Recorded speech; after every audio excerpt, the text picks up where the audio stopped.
But Yunsul, that's the name his grandfather gave him when he found him abandoned in a snow-covered field, and he also learned to be an undertaker from him since his grandfather was an undertaker too. One night, when Yunsul thought his grandfather and he were only going to play, he didn't know that would be the last time he would be with him, because he found him with no eyes and both arms cut off, just a moment ago. His grandfather had met a mysterious man, and the mysterious man called him Demonic Blade Bujanyang, claiming he betrayed the clan by leaving, and that the only place he now belongs is hell. Now, listening to his grandfather, he hears his last wish before dying, not to take revenge, and to live a happy life. Well, that's not how the story is supposed to go. This time, Yunsul can't grant his grandfather's wish. Examining his grandfather's body, his arms were definitely cut off at the same time. The technique that was used was a downward slice, which is a rare move. On top of that, the move changes midway to stab the eyes. Yunsul realizes that kind of technique has to be from the demonic path, and one of those that makes such a wound is the Tianzu yoga technique. Looking at his grandfather's back, there are 93 traces of hidden weapon usage, like a sky full of falling flowers. There has to be some kind of device that can shoot hundreds at once. Additionally, the underside of the tongue and the nails are discolored. That only happens when you are poisoned by a lethal poison that causes putrid flesh and rotten blood. Putting all this together, there cannot be that many people like that, and he is determined to find that person no matter what. Yunsul wastes no time embarking on his vengeance journey, and he is soon seen signing an agreement paper. While signing the papers, one of the instructors urges him to be damn fast about stamping it, but Yunsul leaves him dumbfounded when he tears open his thumb to stamp the papers with his own blood. Yunsul has dedicated himself to vengeance since his grandfather died, and he doesn't see himself taking any other path aside from this. This is all the more reason he is signing up for the competition, as he sees it as the first step to enacting his revenge. In this world, the Murim is controlled by the Orthodox and the unorthodox sects, and they have been keeping each other in check. The Orthodox sects are led by the Murim Alliance, since they are advocates for justice. On the other hand, the unorthodox sects are centered around the Demon Palace, which worships powers instead of justice. Even though they have been balancing each other out for a long time, the Orthodox sects decided that they wanted to push ahead. This led to the creation of the 18 martial masters, who are known as the Masters for the Greater Good. Because of the perceived threat, the Demon Palace decided to advance its power too. In an attempt to do this, they come up with a plan to create the 10 Demon Masters. The unorthodox sect is looking to pick 10 talented young ones and teach them the martial arts of the demonic sects. To make it interesting, they don't care about their past affiliations or what they were doing before they opt into the competition. Because of this clause, loads of young men headed to the Demon Palace, and one of them was our guy, Yunsul. While standing among the crowd of fellow youngsters like himself, Yunsul can feel the threatening aura coming from them, and he figures out that one of them is likely associated with the killer of his grandfather. Since his target is someone of high proficiency, Yunsul knows he has to become a martial master to have a chance against them. This is why he is determined to become one of the 10 Demon Masters, so he can acquire the strength that he needs to face his adversary. Moments later, a giant, scary-looking man emerges to address the potential Demon Masters, and he introduces himself as head instructor Hyuk Ryanyung. The lads are all blown away when Hyuk lets them know who he is, and it appears that he is somewhat popular because of his works. Hyuk lets them know that they are there to identify the greatest prodigies among all the demon sects, and only those who pass through the trials prepared by them will become candidates to become one of the 10 Demon Masters. And for the first trial, he tells them that martial artists of the Demon Palace will inspect their physicality. The moment the lads hear this, they start to grumble because they don't see this as a trial, since they were expecting something quite intense for the competition. The martial masters ignore their worries and start to inspect their physical bodies to see who is worthy or not. Those who have bulky bodies, on the other hand, are relieved and happy that they get a free pass to the next stage. One of the instructors, Jin-gak, walks up to Yunsul to inspect his body. The moment he touches his body, he thinks to himself that Yunsul is dead. He wonders why Yunsul decided to participate in the first place, but he notices the terrifying killing intent emanating from Yunsul's body. Nonetheless, Jin-gak figures out that it would be disastrous if he allowed Yunsul to pass on to the next stage. Because of this, he doesn't allow him to go through, and Yunsul is not surprised. He already knows that he has no chance of passing because he doesn't have the physical body, since all he has been doing all his life is looking after corpses. However, Yunsul is convinced that they have not gotten to the end yet. Moments later, the instructor tells them that the first trial is over, and one of the lads erupts in anger, protesting that their way of doing things is unfair. He asks why they are bothering to host a competition when physical aptitude is all that they are concerned about. Hyuk then replies by telling the kid that he knows nothing. Hyuk says the most important thing when learning martial arts is the muscles and bones. Hyuk makes fun of the dude for failing their most basic standard, even though they made sure to open their door to all.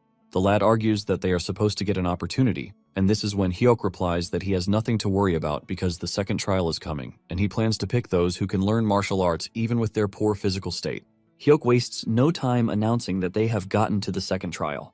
Surprisingly, the second trial requires that they fight each other to survive until there is only one person left. The majority of the lads are surprised to hear the instruction given to them, but the overstimulated lad from earlier wastes no time locking in. Since he is required to kill someone, his sights are locked in on his targets already, and this target appears to be Unseol. He immediately grabs a spear and hurls it in Unseol's direction with the fierce determination to send him to the afterlife. The spear ferociously aimed toward Unseol's position, but in the end, it turns out that he isn't the target. The spear impaled the dude standing beside him, wearing red, who happens to be a rival of the attacker. The dude in red screams in pain as he falls to the ground and coughs up blood before dying. The blood from the attack splatters on Unseol's face as he watches the dude lying in a pool of his own blood. Unseol cannot believe that he is staring at a dead dude who has just been struck to death with a spear. With just a glance, Unseol can figure out the circumstances surrounding the dude's death. He figures out that the spear struck the heart while narrowly missing the ribs, which is a clear indication that the attacker, Wuncheng, is quite agile. Wuncheng starts boasting since he has taken down an opponent already. From where he is standing, Hyuk figures out that Wuncheng can make quick decisions, but he believes that he lacks common sense. He is disappointed and concludes that the lads are a bunch of fools. Jin-gak agrees with him because showing oneself as a threat in such an environment will only place a target on one's back. Nonetheless, he believes that this would cause the other competitors to become serious and realize how deadly the situation is. In no time, chaos erupts, and the entire arena turns into a slaughterhouse. The younger lads who are not used to the sight of death start to panic, but Hyuk and Jin-gak suddenly notice one of the lads acting pretty cool. He is backed against the wall, and he is not concerned with the chaos happening in front of him. He also sees Unseol acting cool-headed in the midst of the chaos, and this makes him retract his initial statement that they are all fools. Unseol remains in a calm state as he believes that the lads are fools because they have all lost themselves to the fear of death. The command was to stay alive till the end, which means the most important thing is to stay alive, not to kill. Unseol figures out that he can survive if he is able to think rationally and act coldly. Unseol bows down to touch the bodies lying on the ground to ascertain how they died. While doing this, one of the lads wielding a long-range weapon notices Unseol and realizes that he has not been participating in the whole chaos. Meanwhile, Unseol is focused on assessing the bodies to know the type of moves that killed them. The guy watching him is pissed, and he hurls his weapon at Unseol. The weapon barely misses Unseol's head and shatters the box he is carrying on his back. The dude makes fun of Unseol, asking him the essence of the box he is carrying, as he is a monk. It turns out that the box contained the birthday gifts he got from his grandfather, and destroying the box just made him mad. Inside it is a short sword, but the attacking dude doesn't think Unseol has what it takes to fight him. He makes fun of Unseol, saying he has a puny sword, but while he is distracted with Unseol, the cool dude from earlier appears behind him and cuts him down. The cool dude then boastfully tells Unseol that he doesn't need to thank him because he served as the best distraction to kill his opponent. While saying all of these, Unseol is focused on what he is doing, and he continues to ignore the dude. The dude can see that Unseol knows no martial arts, and he believes that he is an easy prey. While focused on Unseol, a dude appears from behind and tries to attack him, but he easily cuts him down as if he has eyes behind him. Hyuk then asks Jin-gak about the cool dude because he is holding a special sword known as the Extermination Sword. He wants to know why he is carrying the legacy sword of the Black Soul, which was hailed as the strongest wanderer swordsman. Jin-gak reveals that the dude's name is Nung Wugong, and there are reports that he discovered Black Soul's secret manual, accompanied by his sword. Apparently, Wugong trained using the manual, making him the sole disciple of Black Soul. Jin-gak says Wugong might lack physicality, but he is still the favorite to win the competition because there is no candidate who appears to be stronger than him. However, Jin-gak believes that things might change depending on unforeseen variables. After the chaos settles down, Wugong and Unseol are the last surviving candidates, and Wugong expresses his shock that Unseol was able to make it to the end. Wugong boastfully tells Unseol that he will be considered a candidate of the 10 Demon Masters if he kills him, so he is eager to do that already. Even though Unseol knows that he is going up against what appears to be the strongest guy in the arena, he doesn't look scared as he maintains his usual cold expression, and this is because he has found out what his weakness is. Unseol arms himself with his short sword with the confidence that he can actually win the fight. Wugong decides to play with Unseol a little by swinging his sword at him while delivering several slashes at the same time. Surprisingly, Unseol is able to dodge all of the slashes without sustaining a serious injury to his body. Hyuk and Jin-gak are watching this from afar, and even though it looks like Yoonseol is getting trashed, they can see that Yoonseol was able to twist his body enough at the end of each strike to avoid a fatal wound. It suddenly dawns on Jin-gak that Yoonseol has mastered Woogang's attack patterns by examining the corpses that he left behind. Jin-gak is blown away by the level of observation that Yoonseol possesses. Yoonseol decides to provoke Woogang by telling him that his sword skills are trash because all he has done is slice his flesh and cause no real damage. Jin-gak senses the fact that Yoonseol is provoking Woogang, but he is worried that he might not be able to land the decisive counterattack that is needed to finish the fight.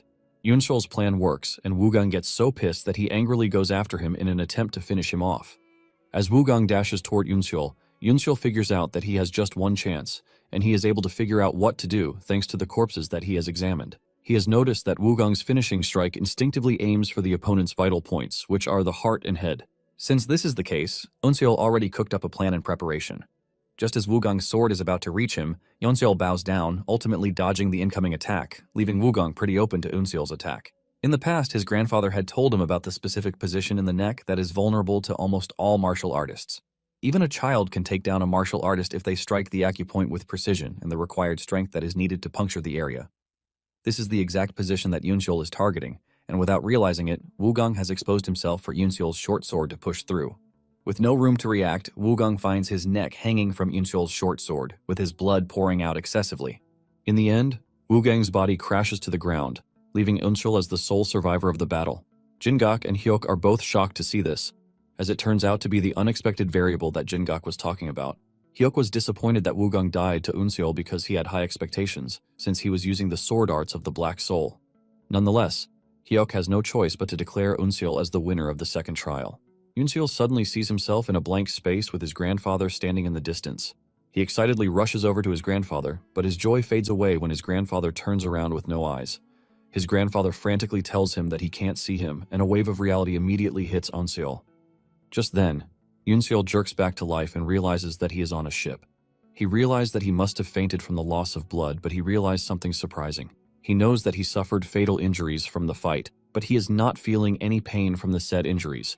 He realizes that he must have been treated by a high-level physician from the demonic palace. He also notices that the other dudes standing on the ship all look well-trained, and this is when it dawns on him that they must have been the ones who survived the first trial. Moments later, the latch above them opens, and Jin-gak appears, telling them to disembark because they have reached their destination, which is the next trial area called Hell Island. Jin-gak yells at the candidates, telling them to follow him as he leads them to a block of caves, which will serve as their living quarters. He tells them to discard their previous clothes and weapons and step out of the caves after they are done wearing the prepared clothes and swords. Apparently, they are allowed to pick a cave that they think would suit them best. In no time, Yoonseol has spotted what appears to be the best place that he can stay. On the other hand, two dudes are arguing over who should pick a particular spot, with both claiming that they have a right to it. A third party soon shows up, urging them to stop fighting over the caves because there are loads of nice spots for them to choose from. Deep down, Yoonseol is making fun of the candidates because none of them know what happened during the second trial, and they all have their guards lowered. Yoonseol notices that most of them are wearing expensive clothes, which is an indication that they might all be members of prestigious clans. Yoonseol finally figures out that the second trial was an avenue for them to weed out those whom they can kill. While he is busy standing and assessing the situation, Jin-gak appears behind him, asking him why he hasn't chosen a cave yet, because he has been rather sluggish since the start of everything. It turns out that Jin-gak has been interested in Yoonseol since the last trial, and he is waiting to see which cave he would pick. He urges him to pick quickly, and Yoonseol points to the cave with a small entrance. The cave also has mud spilling out of it, and one of the candidates makes fun of him for picking a cave befitting his status. On the other hand, Jin-gak is extremely impressed, and he considers Yoonseol nothing but a genius because of his choice. The cave might appear to be small, but that is just for the entrance, and the inside of the cave is large enough to train in. In addition, the tiny entrance helps to defend against intruders, and most people avoid the cave after seeing the entrance. But Jin-gak is pleased that Yoonseol gauged everything very well. Moments later, the candidates step out of the caves wearing their black attire, and they all gather to hear what Jin-gak has to say. Jin-gak explains that the Hell Island is home to 10 martial arts facilities, and they can learn one of the 10 demonic sex martial arts in each of the buildings. Apparently, they are free to learn all of the arts or focus on just one in particular. To add to this, they have the freedom over their schedule, as they can sleep, play, train, or do whatever suits them. Yoonseol is shocked to hear this because the second trial was nothing but a hellhole, and he doesn't believe that they are going to leave them to do whatever they want. The candidates waste no time debating which arts they are supposed to learn first. The majority thinks the Fire Rain Sword Sect's martial arts are the right choice, as they are considered to be the strongest. Eunseol watches as they all run toward the Fire Rain building, which is considered to be the strongest sect. Eunseol agrees that the Fire Rain is amazing, but doesn't think it would be helpful to him, since he has never learned martial arts before. He wastes no time figuring out the martial arts that would be more useful to him. Eunseol then walks over to the Wandering Beast Pavilion, which is a ragged-looking building. Apparently, the sect has gone down the drain over the years, and they barely stand among the 10 demon sects. The only reason they are still maintaining their status is because of their history of producing a bunch of strong martial artists over the years. Eunseol remembers his grandfather telling him about the sect some time ago. Suddenly, Eunseol notices movements in the ground, and before he knows it, a head pops out of the ground. The dude asks him if he has come to the building with the hopes of becoming one of the 10 demon masters. It turns out that the dude is the master of the Wandering Beast Pavilion, Sa-woo. Eunseol finally pulls himself together, and he tells Sa-woo that he has come to learn the martial arts of the Wandering Beast Pavilion. Sa-woo takes a quick glance at Eunseol and sees how frail his body is. After assessing the situation, he tells Eunseol to leave because he has no intention of teaching him martial arts. He lets Eunseol know that he is a fragile kid and might just die from the training. Eunseol tries to plead his case by telling Sa-woo that he has heard that he can survive anything if he learns the martial arts of the Wandering Beast Pavilion. Sa-woo expresses his shock that Eunseol even knows about wandering martial arts since it is about to go extinct. Nonetheless, Sa-woo lets Eunseol know that their martial arts are pretty difficult to learn, and this even applies to those who have considered themselves to be geniuses. Sa-woo says their martial arts starts with the modification of the body, and with the way he sees it, Eunseol is just going to die in a day if he tries to attempt their training. He suggests that Eunseol leave, but Eunseol suddenly pulls a genius move by bowing to Sa-woo and thanking him for agreeing to teach him their martial arts. This is enough to tell Sa-woo that he is dealing with a crazy fellow, and this forces him to finally agree to become Eunseol's master. However, Sa-woo lets Eunseol know that he is only teaching him because the Demon Palace ordered him to. Sa-woo finally steps out from under the ground and tells Eunseol to start calling him Master Sa. Eunseol introduces himself, but Sa-woo stops him, telling him that he is just a trainee number 1. Without wasting time, Sa-woo suggests that they get started with the training, and he raises his hand while making a peculiar finger gesture. Eunseol is suddenly hit with a strong wave, and before he knows it, he realizes that he has gone blind. Before he starts to panic, Sa-woo tells him not to worry because he only sealed his vision temporarily, using one of the secret techniques of the sect. Sa-woo claims that this is a necessary step in learning the Wandering Beast Path, which is a basic martial technique of the sect. Eunseol is confused by all he just heard, and Sa-woo explains that the Wandering Beast Path is meant to heighten all of his senses and give him reflexes comparable to a beast's. Sa-woo reveals that the sect's martial arts are unlike the other sects because it varies depending on the person learning them. This is the reason the Wandering Beast Path, which is considered a basic technique, is also hard, causing just a few to learn it or master it. However, Sa-woo lets Eunseol know that if he can learn it, he is going to earn the senses of a wandering beast. Sa-woo confidently teases that most die before getting to this point. He then tells Eunseol that he will be back in about an hour and urges Eunseol to get used to being blind by then. After Sa-woo's departure, Eunseol realizes that he is wrong about something. He thought his other senses would become sharper since he had lost his vision, but it doesn't appear that way. He remembers Sa-woo saying it would take an hour for him to get back, and he realizes that it is a very long time on his path. He figures out that he has to adjust as quickly as possible because he is in a competition, and if he is suddenly ambushed in his current situation, he is done for. Eunseol immediately imagines himself getting ambushed, sending a sense of fear and adrenaline through his body that pushes him to jump from point A to point B. However, Eunseol loses, and he figures out that working on his balance is quite important, since he has lost his vision. An hour later, Sa-woo returns, hoping to see Eunseol running around the place in fear, but to his utmost surprise, he sees Eunseol jumping around, which is something quite unique. Sa-woo realizes that Eunseol is imagining a fake enemy, which is why he has adjusted to his lack of vision pretty quickly. Nonetheless, Sa-woo stands unimpressed, and he decides to test Eunseol. He swings his sword at him, telling him to try to evade it. The training between the two then continues, and 3 days later, Eunseol has gotten himself beaten up multiple times by Sa-woo. Sa-woo is surprised that Eunseol hasn't started questioning his training method, but is accepting it instead. Sa-woo then asks Eunseol why he is not saying anything or questioning his training method. Eunseol replies that Sa-woo had initially said the essence of the Wandering Night Pavilion's martial arts is reaching enlightenment, and because of this, he believes that there is a reason behind everything that he is doing. Sa-woo is impressed by Eunseol's answer, and he tells him that he is actually right with his answer. He then suggests that they continue their training. Sawu charges toward Yunsul, but this time around, Yunsul's senses kick in, and he can suddenly feel Sawu's movement toward him. Even though he can see it, he realizes that he can't dodge it, leaving him with just one option, which is to block the attack. In the last second of the attack, Yunsul raises his sword and he manages to block Sawu's attack before it lands. This shocks Sawu to his bones because he wasn't expecting Yunsul to be able to do this just after 3 days. Nonetheless, Yunsul's block was sufficient and the attack still sent him on his arse.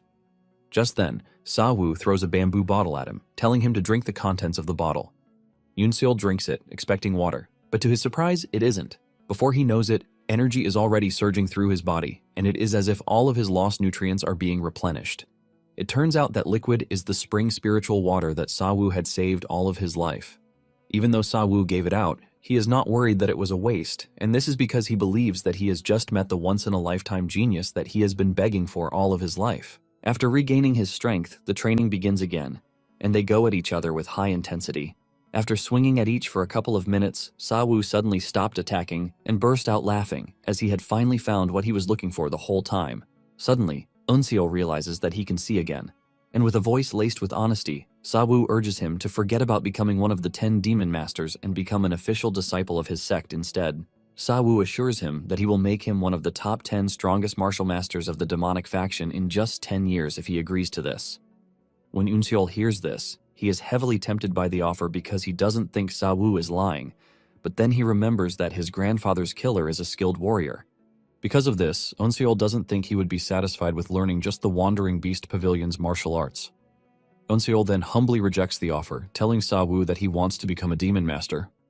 Sawu then tells him that he can forget about the fact that he can learn the 10 demonic sects' martial arts because it is even impossible for someone like the Grand Heavenly Demon Emperor, who has enough talents to create martial arts of his own. Sawu continues by saying every martial art is suited for a certain physique and a type of energy. Unseo mentions that no matter how talented a person is, they can only learn 2 or 3 types of martial arts, which is why focusing on one martial art is the shortcut to becoming the strongest in the demonic faction. Even with all of his preaching, Unseo shows no sign of changing his mind, leaving Sawu no choice but to back off. Even though he is disappointed, he tells Unseo that he is going to teach him a different martial art. Unseo is surprised to hear this, because he has only learned the basics of the Wandering Beast sect, and Sawu lets him know that the sect's arts are not transmitted through steps or theory. In addition to this, Sawu tells Unseo that he has been practicing the wild beast path of his sect. This is when it dawns on Unseo that all of the sword strikes that Sawu unleashed on him were actual forms of the wild beast path. Unseo is extremely grateful for this, and he bows to Sawu, thanking him for his help so far. Sawu urges Unseo to stop thanking him because it was merely the order of the Demon Palace. Unseo, on the other hand, argues that he will never forget what Sawu did for him because he even gave him elixirs, but Sawu urges him to forget about it.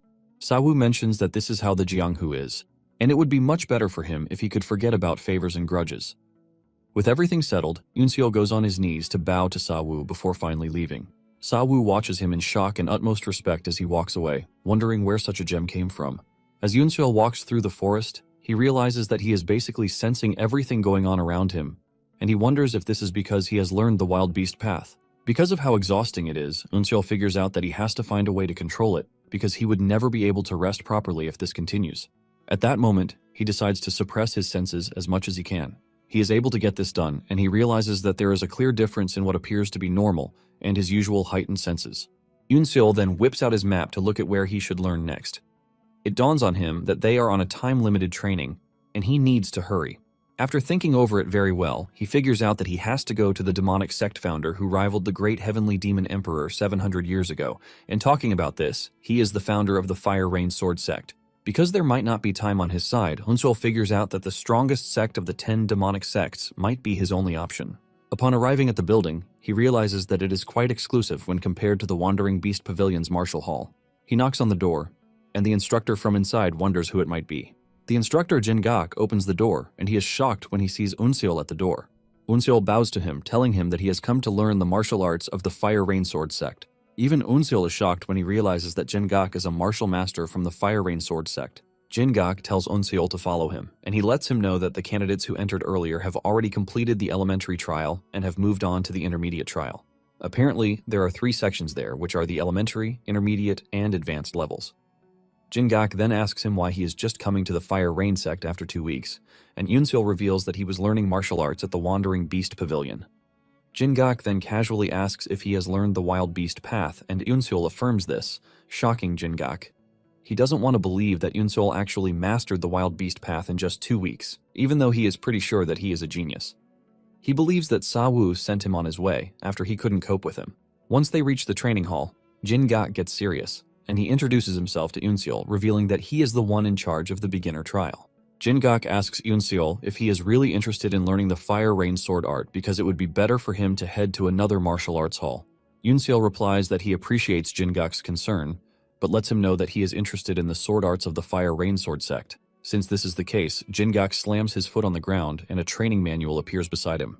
Jingak tells Yunseol that the manual is the introductory form and practical method of the Fire Rain's 13 forms. He urges him to study the manual and train himself.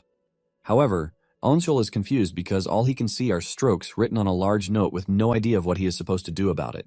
Jingak is shocked when he hears this, forcing him to ask Yunseol if he can read a sword manual. Yunseol then gives him a more shocking answer, telling him that he actually can't because up until the competition he has never learned anything about swordsmanship. This answer sends shivers down Jingak's spine, leaving him totally dumbfounded. Jingak is forced to ask again, and Yunseol affirms this, saying he had no prior knowledge of martial arts. Instead of being disappointed, Jingak is actually impressed because he has seen what Yunseol has done so far, and he figures out that if he is properly taught, he would go on to be exceptional. Jingak then asks Yunseol if he can read even if he can't see or follow the sword steps, and Yunseol says yes. Yunseol then reads out the writing in the manual, which is basically instructions to follow before practicing the moves in the manual. Yunseol tries to follow the guide, but he ends up doing rubbish, leaving Jingak in extreme shock. He can't believe that he is about to start teaching Yunseol how to properly move or carry himself in a place where they are supposed to pick one of the 10 demon masters. Jingak moves over to Yunseol and positions his body as it is supposed to be, telling him how to relax his body so his core will not be tense. Immediately, Jingak explains this. Yunseol fixes his posture, and Jingak is ultimately impressed that Yunseol understood without stressing him.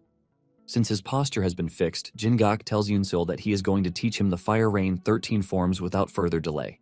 He hands him a sword and starts showing him how to move his body in the right adjustments and precision. Just as usual, Yunseol is able to follow everything that Jingak is showing in the right way. Jingak stands watching, and he is totally impressed, leaving him to accept the reality that Yunseol is nothing short of being talented. After sessions of training, Jingak tells him to imagine an enemy in front of him and use the Fire Rain 13 forms. Yunseol is initially confused by what Jingak means by creating a fake enemy, but Jingak explains that this is the criterion that he needs to pass if he wants to make his way to the intermediate hall. Apparently, this is to see the sword intent present in his basic moves. The moment Yunseol hears this, he realizes that he has finally gotten the chance to prove himself, and he needs to do it quickly, since the chance came on early.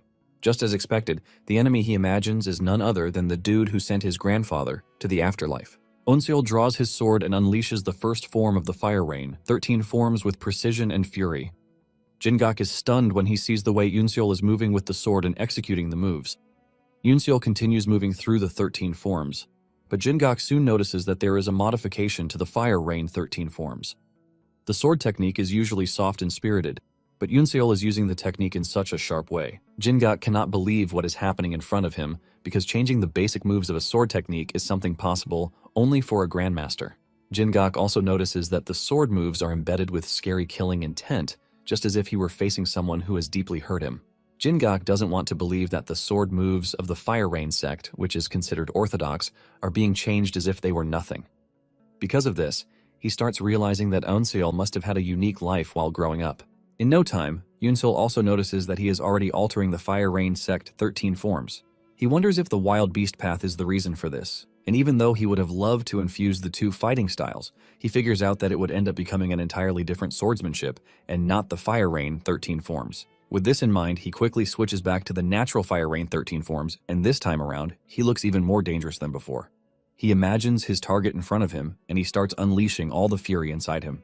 Jingak watches in amazement, and he is forced to admit that Yunseol is incredibly fast.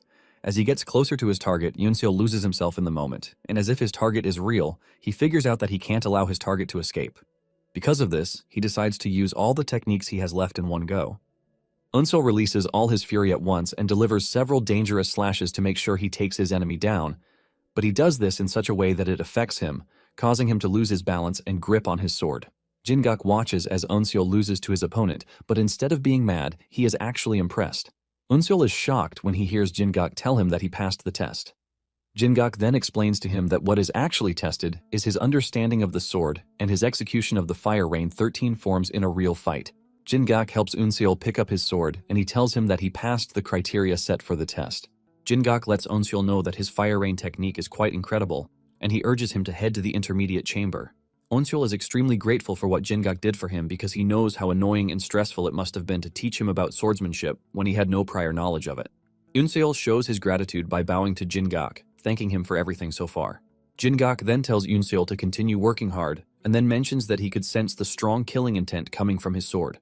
As his last advice, Jin-gak urges Eunseol not to lose himself because of the killing intent. As they say their goodbyes, Jin-gak finally understands the fact that Eunseol learned the Wild Beast path in just 2 weeks because his learning speed is incredible. Because of this, he is even moving to the intermediate chamber way faster than Jin-gak himself expected. Jin-gak was initially doubtful of Eunseol's capability of making it to the intermediate chamber, but after their session together, he is certain that he would. In addition, Jin-gak is pretty confident that the intermediate chamber instructor, Cheon Woogang, would be obsessed with Eunseol by the time he spends some time with him. Eunseol soon makes his way into the intermediate chamber, and the instructor doesn't welcome him with warm hands, as he urges Eunseol to buzz off because they are full already. Cheon is acting cold toward him because he is not impressed with the fact that Eunseol just passed the elementary chamber after weeks of training. Cheon says Eunseol has no chance in the intermediate chamber with the type of talent that he has. In his defense, Eunseol explains to Cheon that he came late because he spent time training at the Wandering Beast Pavilion. When Cheon hears this, he is still not impressed, as he believes that Eunseol must have escaped from the Wild Beast training thanks to the intense training over there.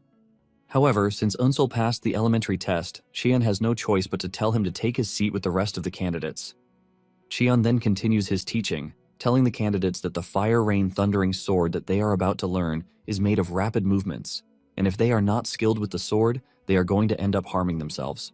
Cheon continues by saying the Thundering Sword is pretty hard to use in combat, just like the Fire Rain 13 forms. Nonetheless, they are required to learn it because it is a basic martial art, and the main focus is to sharpen their prowess with the sword, not to win. Cheon then calls forward one of the candidates, Bayok Hansung. For their practical purpose, Cheon tells him to pick an opponent to duel. Bayok smiles evilly before asking if he is allowed to pick anyone of his choice, and Cheon says yes. Just as expected, Bayok points to Eunseol, saying he wants him as his opponent. Cheon wants to debate this, but Bayok reminds him that he already told him that he can pick anyone. Cheon still tries to fight the decision by asking Bayok how he plans to test his knowledge against someone who just joined the class. Cheon urges Bayok to pick someone else, but Eunseol suddenly cuts in, telling the instructor that he is fine with it. Cheon is shocked to hear this, and Eunseol tells Cheon that he learned how to use the sword from Jin-gak. Eunseol says he believes that he has a better chance at learning if he practices against others. To Cheon, Eunseol is only trying to protect his ego, but he is not going to stop him. Cheon then tells them to go ahead, saying he hopes that they can reach the advanced chamber. Bayok, on the other hand, considers himself the luckiest dude on the planet because he just got himself a rookie that he can trash in whatever way he likes. He is even planning to kill Eunseol so he can show how skillful he is to the rest of the class. The two then arm themselves with wooden swords in preparation for the battle. Bayok commends Eunseol for his bravery, but tells him that he needs more than bravery if he is going to survive in the Murim. Bayok wastes no time dashing toward Eunseol, but Eunseol easily dodges his attack. Bayok is impressed, but believes that Eunseol won't be able to keep it up. He goes hard again, forcing Cheon to block his next attack with his sword instead of dodging. With the way their swords are hitting each other, Bayok can see that Cheon is truly a beginner, and this makes him even happier. Bayok continues having fun with Cheon and even unleashes the Thundering Sword technique, but Eunseol remains calm-headed as he dodges everything that Bayok throws at him. At this point, frustration has started setting in, and Cheon can see this. He figures out that Bayok might not be skilled with the sword, but at the same time, Eunseol is dodging everything as if he is predicting Bayok's moves. This starts to convince Cheon that Eunseol might have truly learned the Wild Beast path. Since he is a martial artist, he knows how difficult it is to learn the Wild Beast path even though it is just a basic technique. Because it is usually learnt by experienced martial masters, Bayok doesn't want to believe that Eunseol has learned it in just 2 weeks. Cheon decides to make everything serious, and he tells Eunseol that the duel is not only about dodging because he is watching to see their sword skills and to also test their reflexes. Upon hearing this, Eunseol decides to get serious with Bayok, and he goes after him with the Fire Rain 13 forms.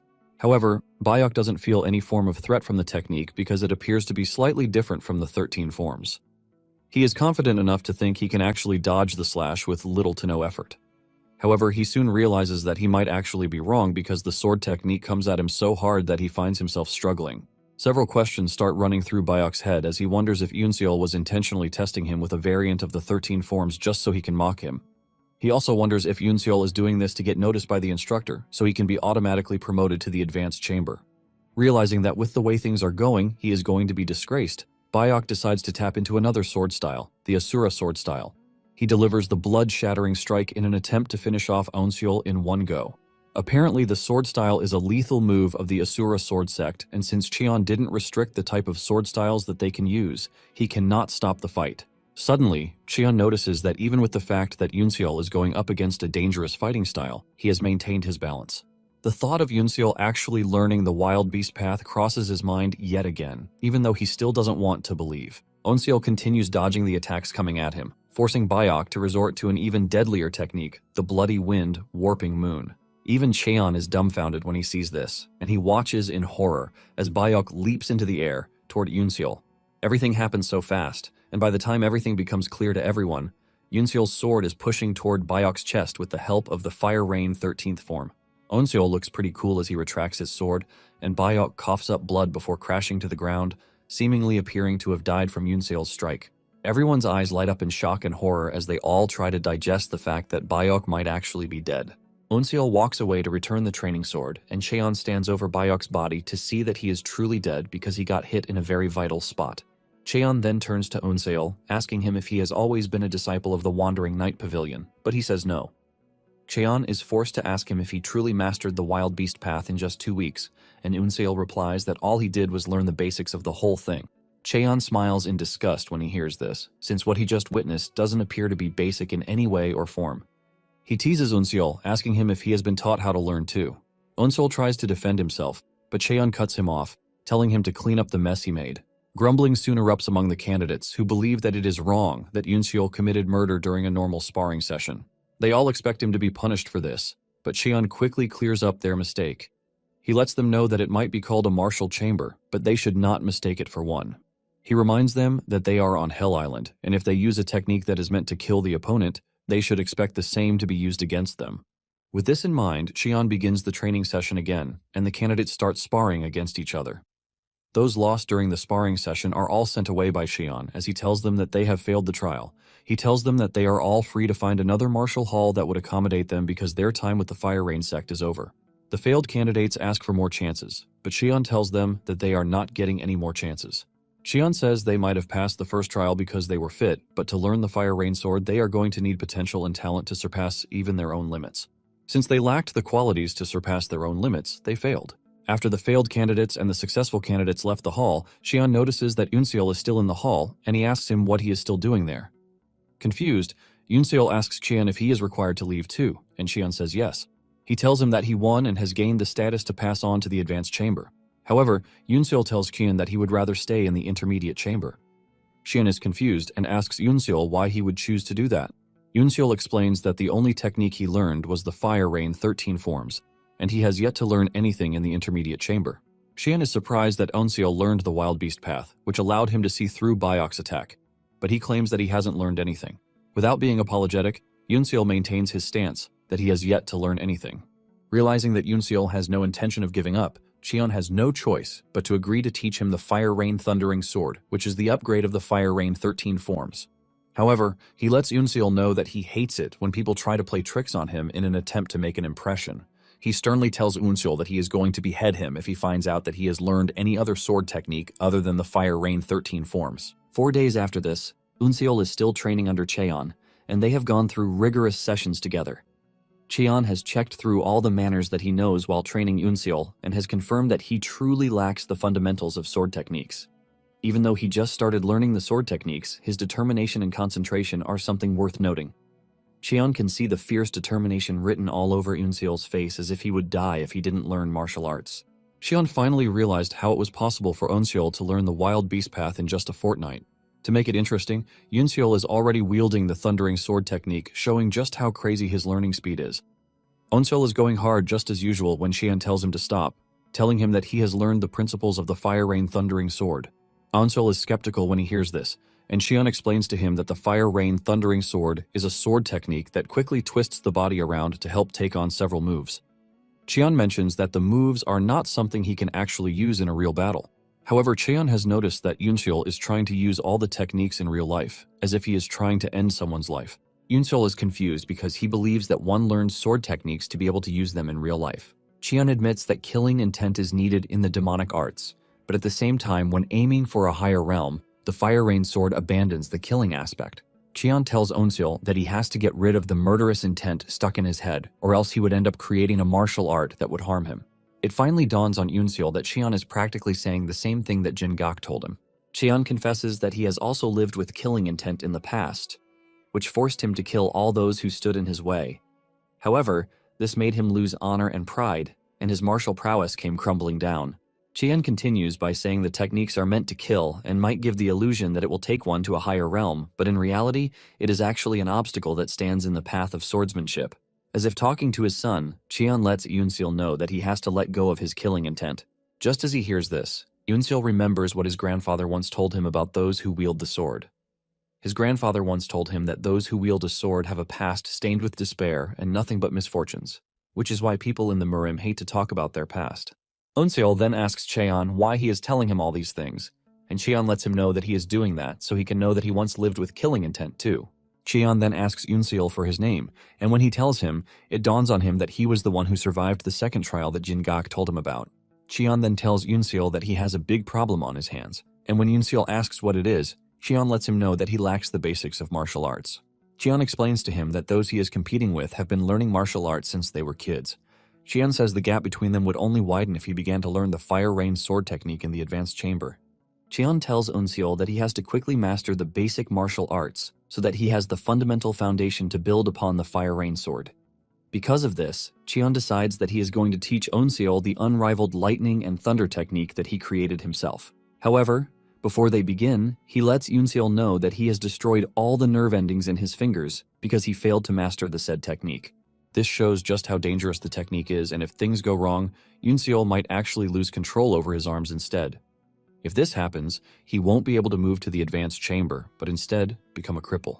With the warning set out, Cheon asks Yunseol if he still wants to go ahead with the training. Without hesitation, Yunseol agrees to this because he doesn't care about losing some damn arms, since he is willing to sacrifice his soul as long as he gets his revenge. A month after this, Onseol was able to learn the unrivaled lightning and thunder techniques before finally getting the chance to leave the intermediate chamber. Even though Cheon told Yunseol that he was pretty quick with it, Yunseol still thinks he took too long to learn the techniques. Since he has learned the said techniques, it is finally time for him to proceed to the advanced level. The moment he opens the door to the advanced chamber, he has everyone staring at him, and Yunseol senses a different ferocity from the trainees, which is understandable since they have seen what he can do. Yunseol can't believe that people look down on the job of being an undertaker, while killing someone is regarded in high esteem. The instructor urges Onseol to step in and take his seat because he is about to begin the lesson. Because they have a new trainee among them, the instructor reveals that he is going to explain the central reading of the Rain Sword as well as the 7 teachings. He starts by telling them that they must know how to balance power within every part of their body so that they can have an unshakable stance. After a minute of reading the note in front of him, Yunseol realizes that he wouldn't have understood shit if he didn't learn the advanced martial arts from the intermediate chamber. After the instructor is done with the day's verbal teachings, he tells Onseol to follow him. The instructor then takes Yunseol to the garden at the back of the chamber. He mentions that there are situations where one can defeat an armed enemy without a sword. In this situation, he says the said person no longer needs the sword to form sword arts. The instructor then whips out a plant branch and points it directly at Yunseol before asking him an important question. He asks him how he is going to respond if he is suddenly attacked and he has no sword in his hands. The instructor reveals that while he was busy in the intermediate chamber, his mates have learned the Shining Mystique, which is the first form of the Fire Rain Sword, which is why they are currently discussing the theory. The instructor lets Yunseol know that he has no hope of learning anything from him if he can't understand what he is currently asking him. Since his training career depends on it, the instructor urges Yunseol to answer carefully. Yunseol then takes a deep breath before replying that if he is lacking a sword, he will simply use his opponent's sword.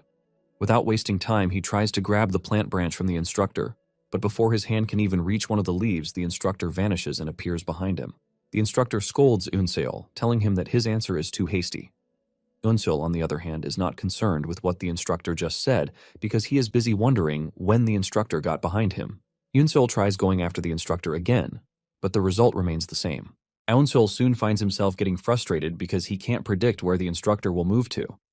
Unsil wasn't expecting to easily catch him, but at the same time, he couldn't believe that he couldn't even follow his movements at all.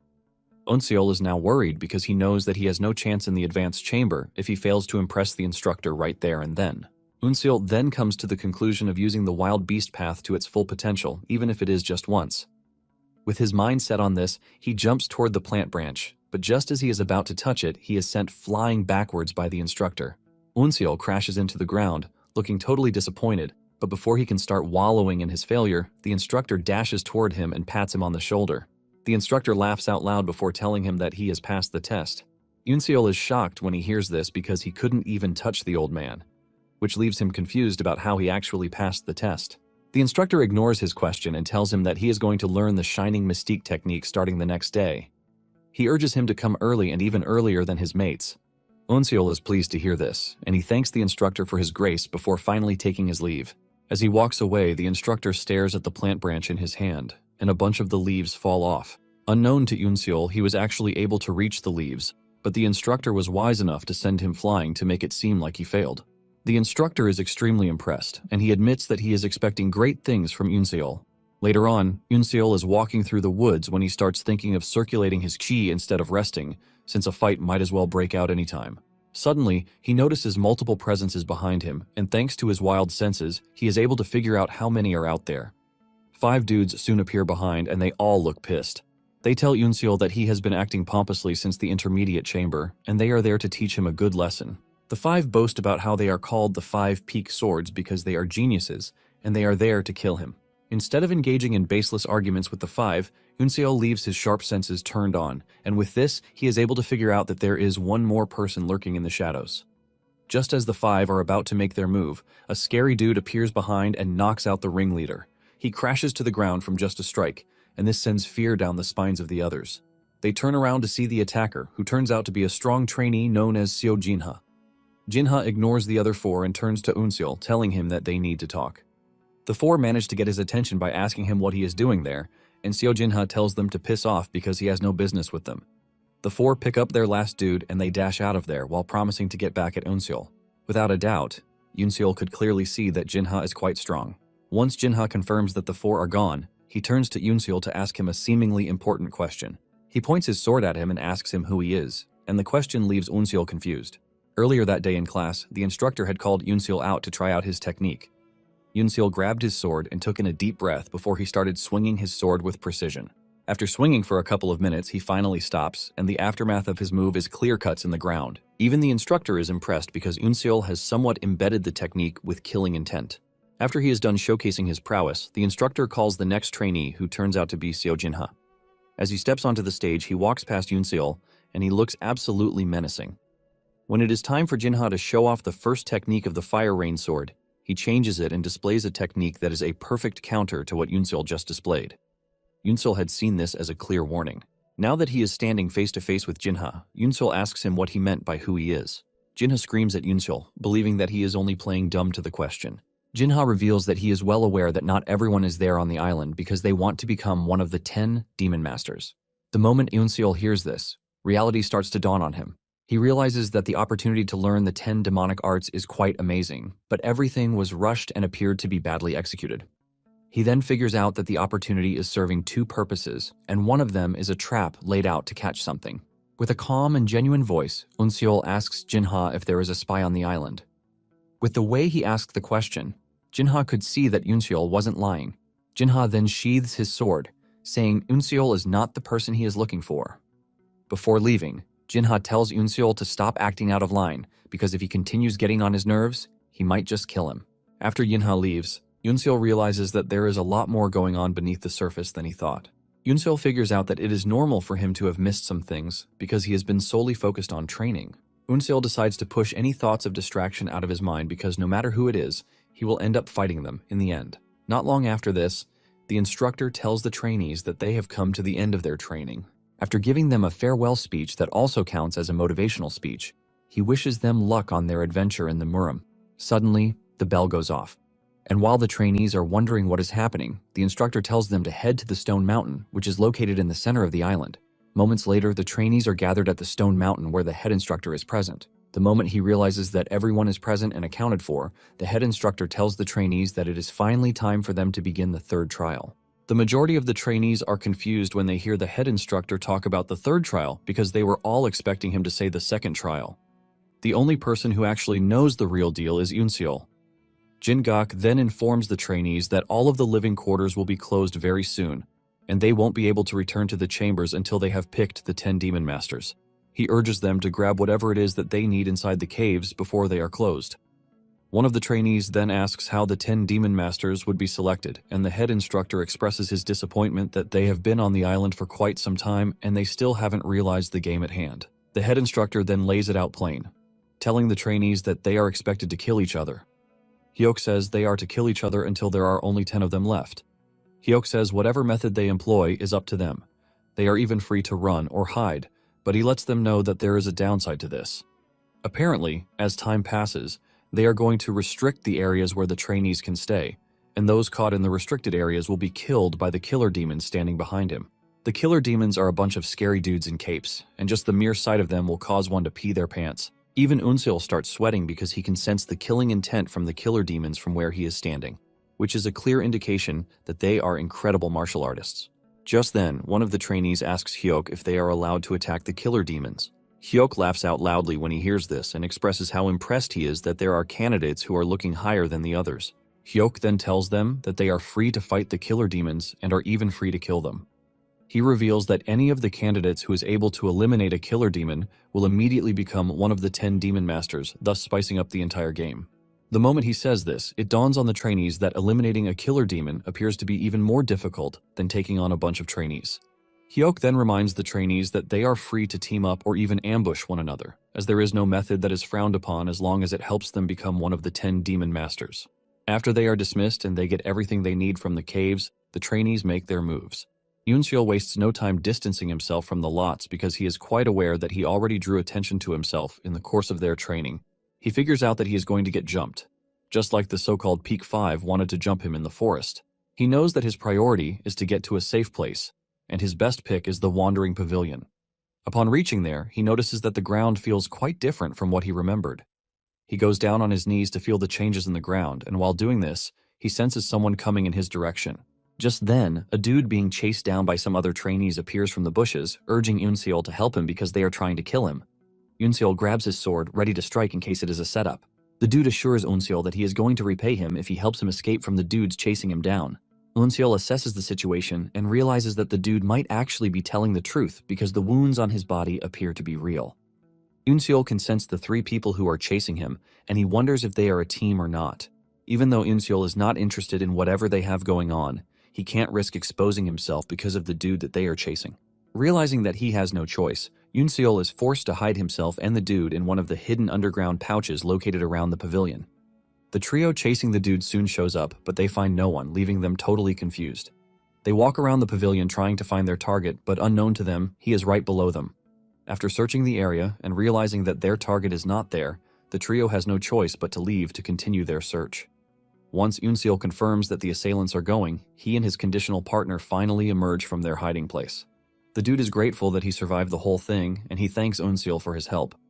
While he is busy thanking Yoonseol for his help, Yoonseol is busy assessing the situation. Yoonseol figures out that Sa-woo must have prepared a new set of holes for him to help him hide. While he was hiding, he could sense the wild beast path sensations expanding, going farther than normal.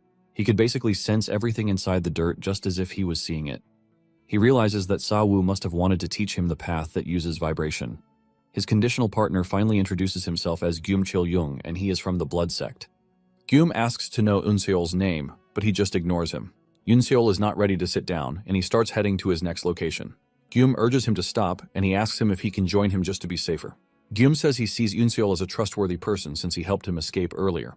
Yoonseol remains silent, and Gyum decides to take his silence as a yes. With excitement written all over him, he runs after Yoonseol like he is a lost puppy, ultimately becoming his partner. After walking for a couple of minutes, Yoonseol puts his hand on the ground to feel the earth's vibrations.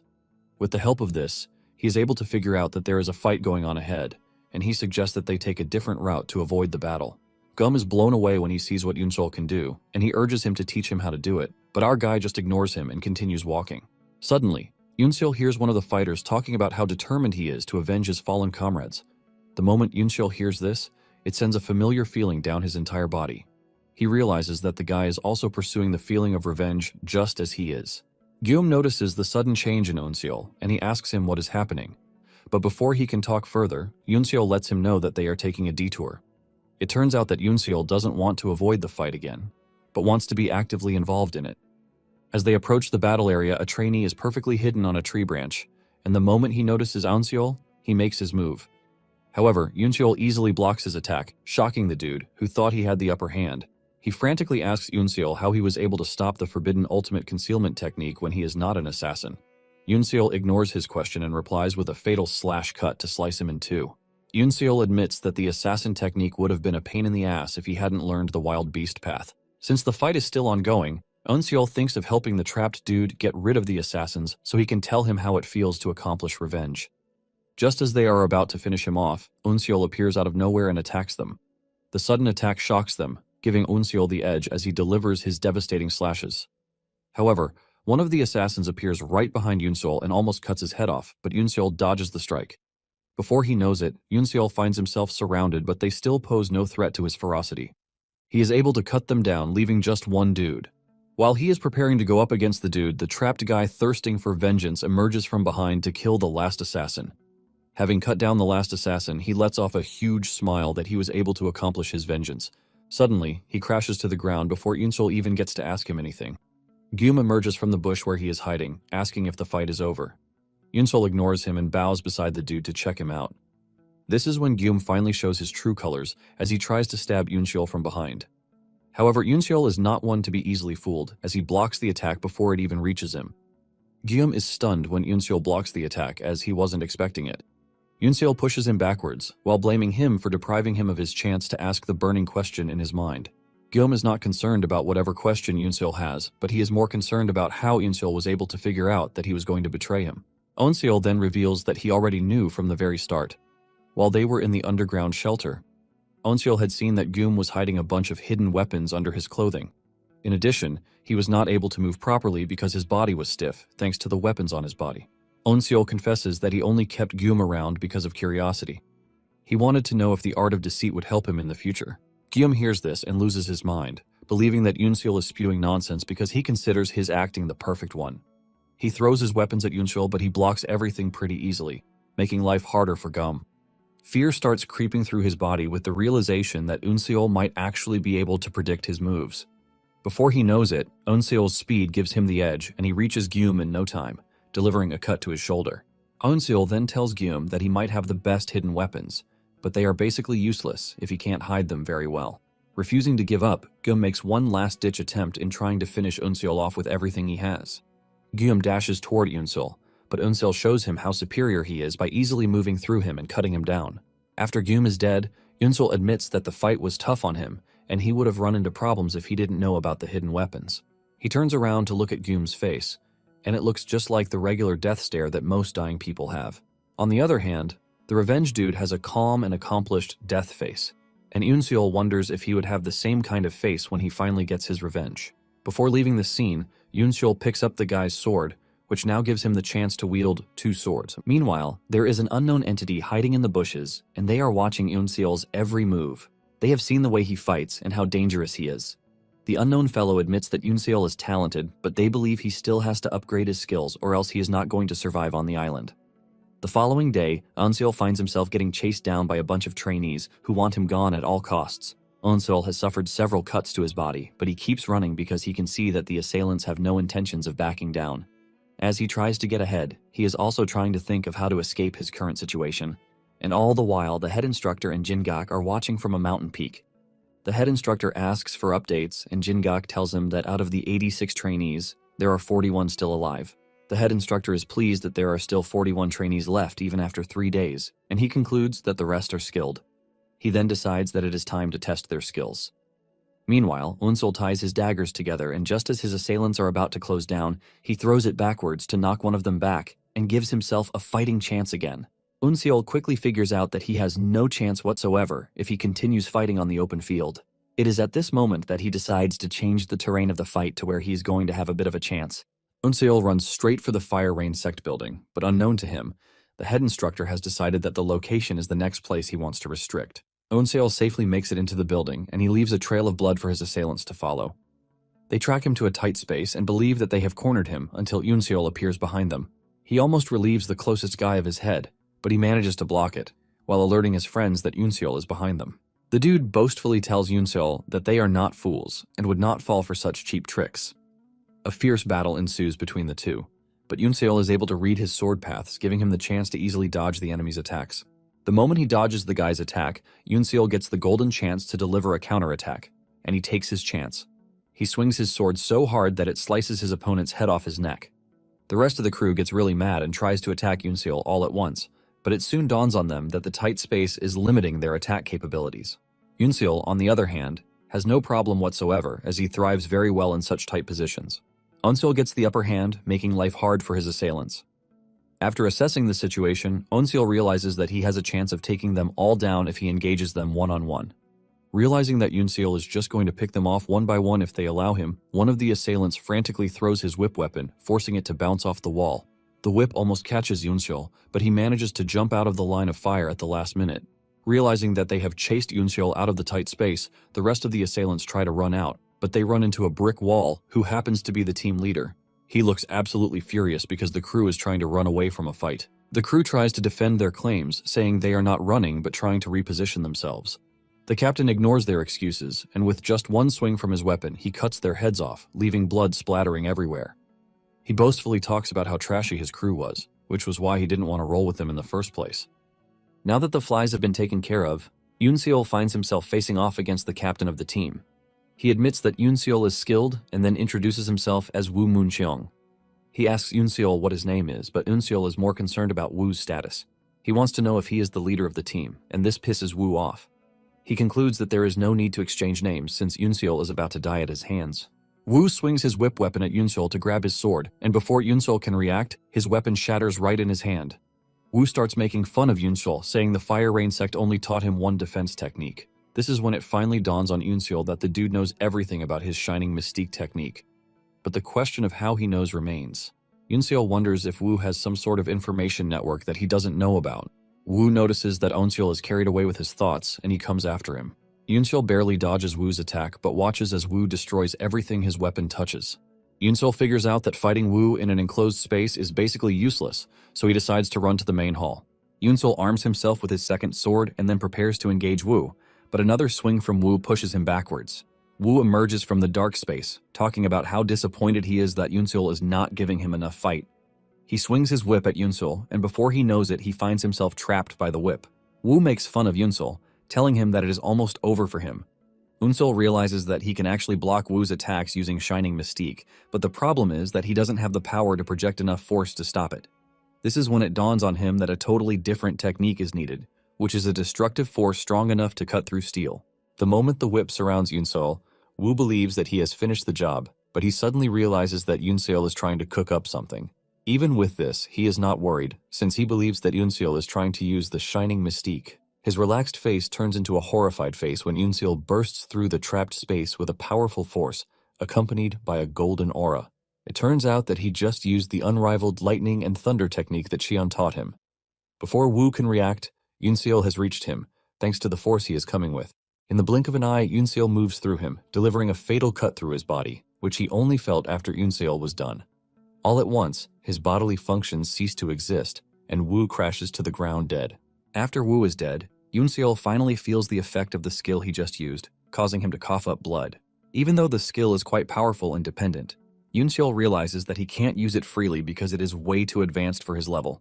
Nonetheless, he is glad that he won the fight even though it might have taken up his time.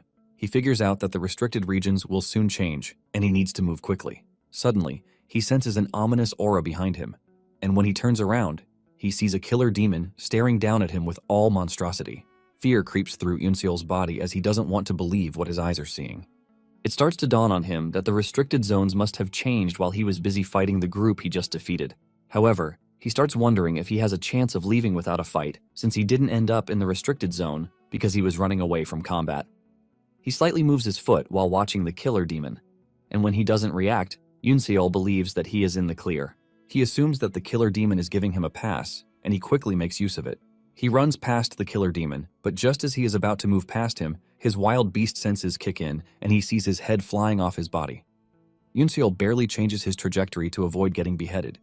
He almost pees his pants when he realizes that he couldn't even sense when the killer demon moved, and if not for his wild beast senses, he would have been dead meat. Yunseol finally comes to the conclusion that he can't be fooled by the killer demon's calm face because the moment he makes a move, he is going to attack him. Yunseol then remembers what Sa-woo told him about carnivores and herbivores. He had learned that predators have a hard time catching their prey whenever it is moving in the zigzag position. However, the carnivore still comes out on top, and this is because the prey's movement gets predictable at some point, giving the predator the chance to intercept and kill their prey. Since predictability is the issue, Yunseol lets off a loud scream before deciding to start moving in the most weird way to make sure his movements can't be predicted. Yunseol kicks his plan into motion, and his first move is able to evade the killer demon, impressing the dude. Yunseol starts with a predictable zigzag movement, and the moment the killer demon catches on to this, Yunseol starts dodging his attacks with the wild beast path. Just as he is about to make his final move, he realizes that the killer demon has gotten to him, and he has his sword to his neck. Sweat ran down his face with the realization that he was too late. However, he is shocked when the killer demon suddenly stops instead of executing him on the spot. Yunseol looks around and realizes that he has crossed the restricted area already. Yunseol takes a moment to think about what just happened and realizes that he couldn't even make a single opening, though he put his all into it. Yunseol turns around to leave and finally understands what it means to be a martial artist. It dawned on him that he was just a frog in a well and he stood absolutely no chance. After making it to a safe distance, Yunseol takes a moment to think about the whole situation again, and he realizes that the killer demon actually has skills that can match his grandfather's killer. Yunseol figures out that he has to be able to surpass the skills of a killer demon if he wants to have a chance. Suddenly, he hears a voice behind him, telling him that he has been looking for him. He turns around to see a dude sitting on a rock and staring at him, and talking about the wild beast path that Yunseol learned. Yunseol hears this and figures out that a lot of info has been passed around about him.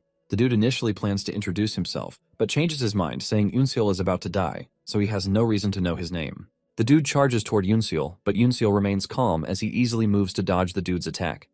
The dude is impressed that Yunseol actually dodged his attack with his beast-like senses. The dude admits that Yunseol is on the path to becoming one of the demon masters in the future, which is why he absolutely has to kill him.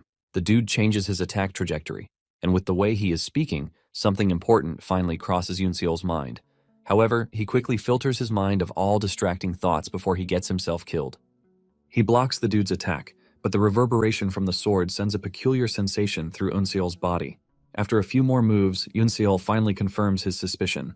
He remembers he and his grandfather once attended to a corpse, and his grandfather tells him that the dude died at the hands of the 5 tiger-severing blades of the Hebei Feng clan. His grandfather knew this because there wasn't an external wound on the dude, but all of his bones were shattered. Yunseol's grandfather explains that the 5 tiger-severing blades specialize in chi flowing into the opponent whenever their weapons touch each other. Remembering the words of his grandfather, Yunseol speaks out to let the dude know that he is aware that he is currently using the 5 tiger-severing blades technique that is peculiar to the Hebei Feng clan. The dude is shocked when he hears this, and he starts questioning Yunseol about how he knows this. Apparently, one of the characteristics of the fighting form is the absorption technique, which is one of the basic techniques that uses Qi. It is just like a vortex that pulls everything into it, thus using this to mess with their opponent's weapon. While the opponent's weapon is twisted, they use the opportunity to fully take them down. Back then, Yunseol was blown away by how his grandfather explained everything, and he asked his grandfather if the Hebei Feng clan was the most powerful martial arts sect. His grandfather explained that the technique might be dangerous, but at the same time, it is bound to affect them too, since they are going to get close to their opponent.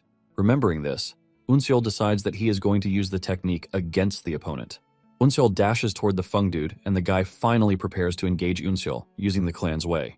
Feng talks about how he plans to uproot all of the demon seedlings before they get the chance to become demon masters. Just as Yunseol is about to reach him, he does something by plunging his sword into the ground. Feng thinks Yunseol must be crazy, but he soon realizes that he is on the wrong side when Yunseol dodges his attack and appears beside him. Yunseol kicks him right in the stomach, causing him pain, while also pushing back. Yunseol then returns to pick up his sword while smiling because his plan is clearly working. However, Yunseol is not completely relying on what he just did because he could clearly see that it dealt little damage. He is not entirely worried since his opponent has been training for a long time and he doesn't expect to just take him down with cheap tricks. However, he is now glad that he knows how to counter him. While remembering the words of the advanced chamber instructor, the man told him to let the opponent attack first before making his move in a split second. Feng soon makes his move, and instead of panicking and acting recklessly, Yunsul decides to go with the flow of the attack with the hope of changing the flow at the last second. Yunsul does exactly this and barely misses Feng's head. Feng's life flashes before his very eyes, and this is when he realizes that Yunsul is using his own technique to his advantage. Feng doesn't want to believe that this is possible because the energy-absorbing technique that he is using is strong enough to even pull a boulder from a long distance. Apparently, the technique is so strong that even expert swordsmen find it difficult to counter, which is why Feng doesn't want to believe that someone as young as Onseol has what it takes to counter him. Feng then tries another attack, and this time around, he makes the absorption stronger, but unknown to him, he is just going to make Yunseol's sword faster. Yunseol gets the edge, and just as he is about to cut Feng, Feng dodges the strike because he was already expecting it. He catches Onseol by surprise since he pulled back from using the energy absorption technique. He boastfully tells Yunseol that he doesn't need to use the energy absorption technique to kill someone like him. Feng dashes toward Onseol while totally ignoring his absorption technique, but this is what Onseol has been waiting for. The moment Feng gets closer to him, Onseol makes use of the Fire Rain Sword First technique, Shining Mystique, to cut Feng down. Just like Onseol's previous opponents, Feng is left in shock at the type of technique that Onseol just displayed in front of him. It turns out that Onseol changed the Shining Mystique from a defensive technique to an attacking one, and to do this, he had to risk having the other moves go against him. Even Feng is forced to admit that Onseol is brilliant for having changed the way the attack works. Onseol starts working away, and Feng is surprised that Onseol is letting him live. Onseol tells Feng that he is not part of his revenge, which is why he has no reason to kill him. Feng is relieved to hear this, and he suggests that they never meet each other again. Just as Onseol leaves, a strange figure appears behind Feng, who turns out to be a killer demon. Feng asks the demon killer if he is there to take him out, and the demon killer lets him know that he was useful for the Orthodox sect as long as he could.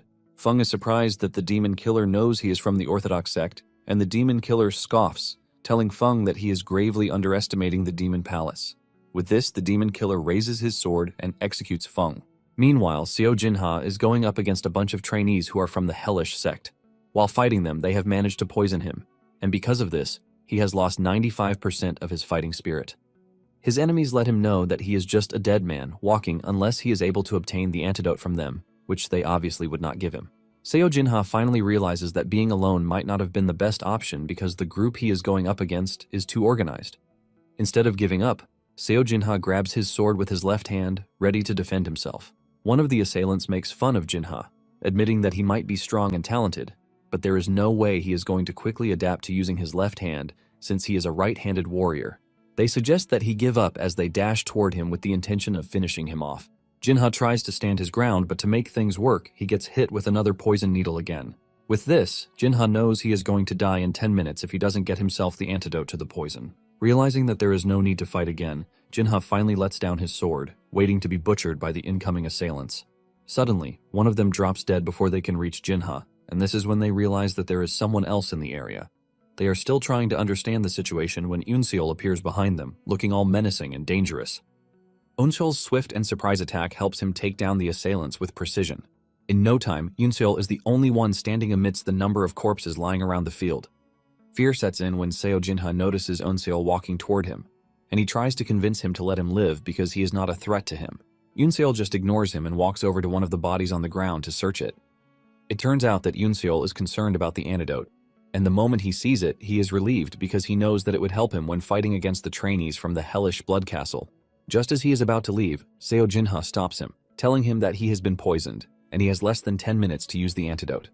Unseol turns around, and with a cold voice, he lets him know that his aim is to kill everyone, and Seo Jinha is not exempt.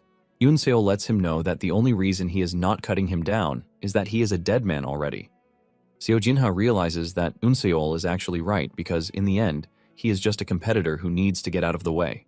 Out of desperation, Jinha tells Unseol that he is ready to work with him if he can give him the antidote.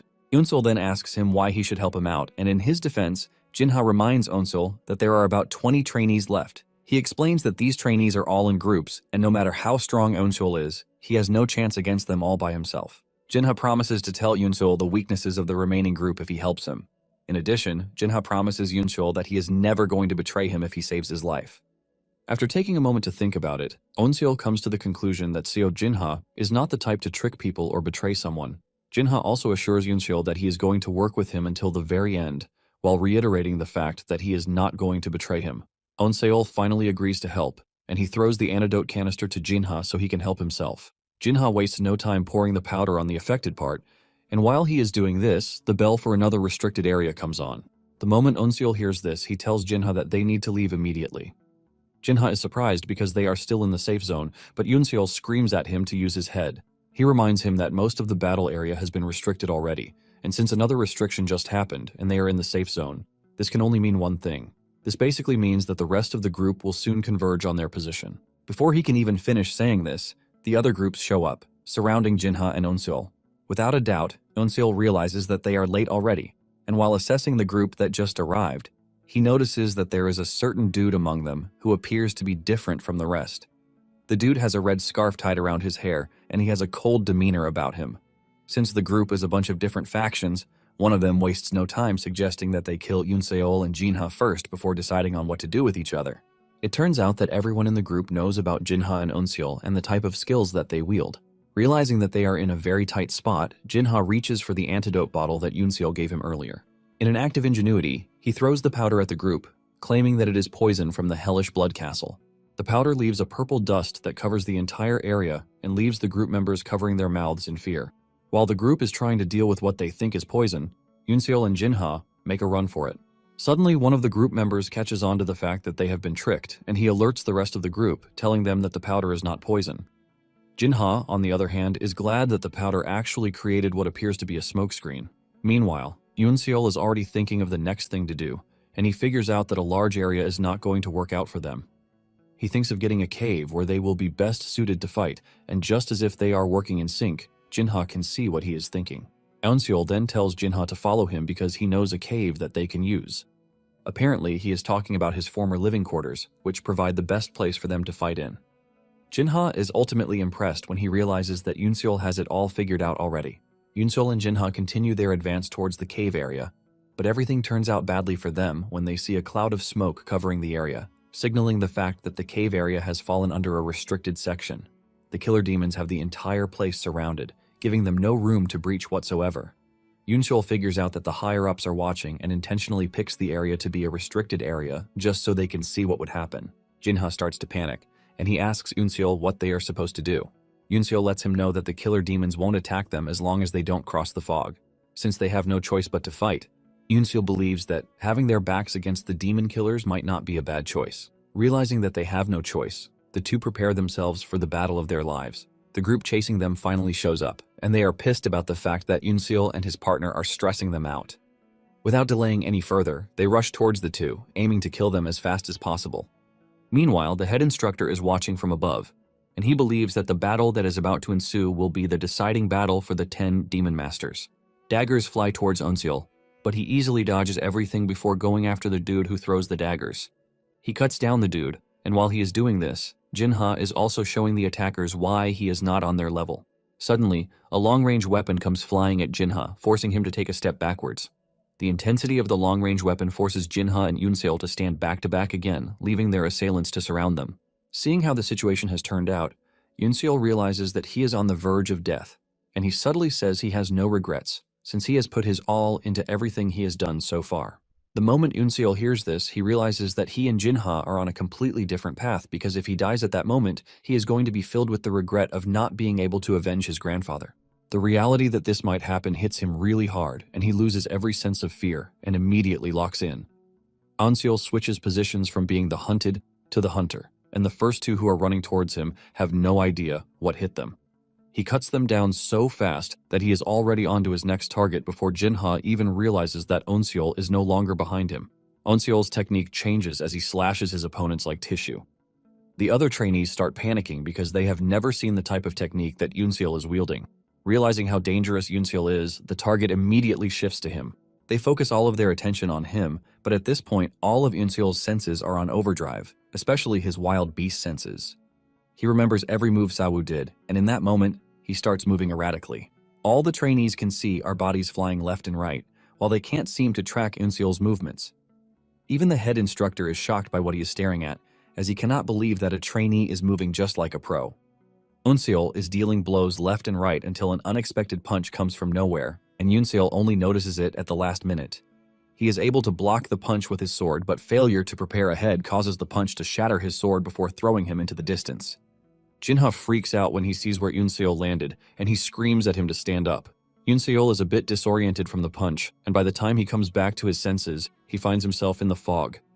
His mouth opens in shock and dismay, and by the time he looks up, he sees a killer demon staring down at him, ready to decapitate him. To everyone's shock, the head instructor screams out an order at the last minute. The killer demon is about to grab Eunseol when Sawu appears behind him and holds a sword to his neck to let him know that Eunseol is spared. Eunseol stares into his master's eyes, and this is the last thing he sees before finally passing out. The head instructor screams at the top of his voice, demanding that they bring out the head physician to prevent Eunseol from dying. Jin-gak tries telling the head instructor that it is wrong for him to suddenly pause the trial, but the head instructor assures Jin-gak that he is going to take full responsibility. Deep down, the head instructor is rejoicing that he has finally found the kind of jewel that he has been looking for. The head instructor is confident that Eunseol will go ahead to become one of the 10 demon masters.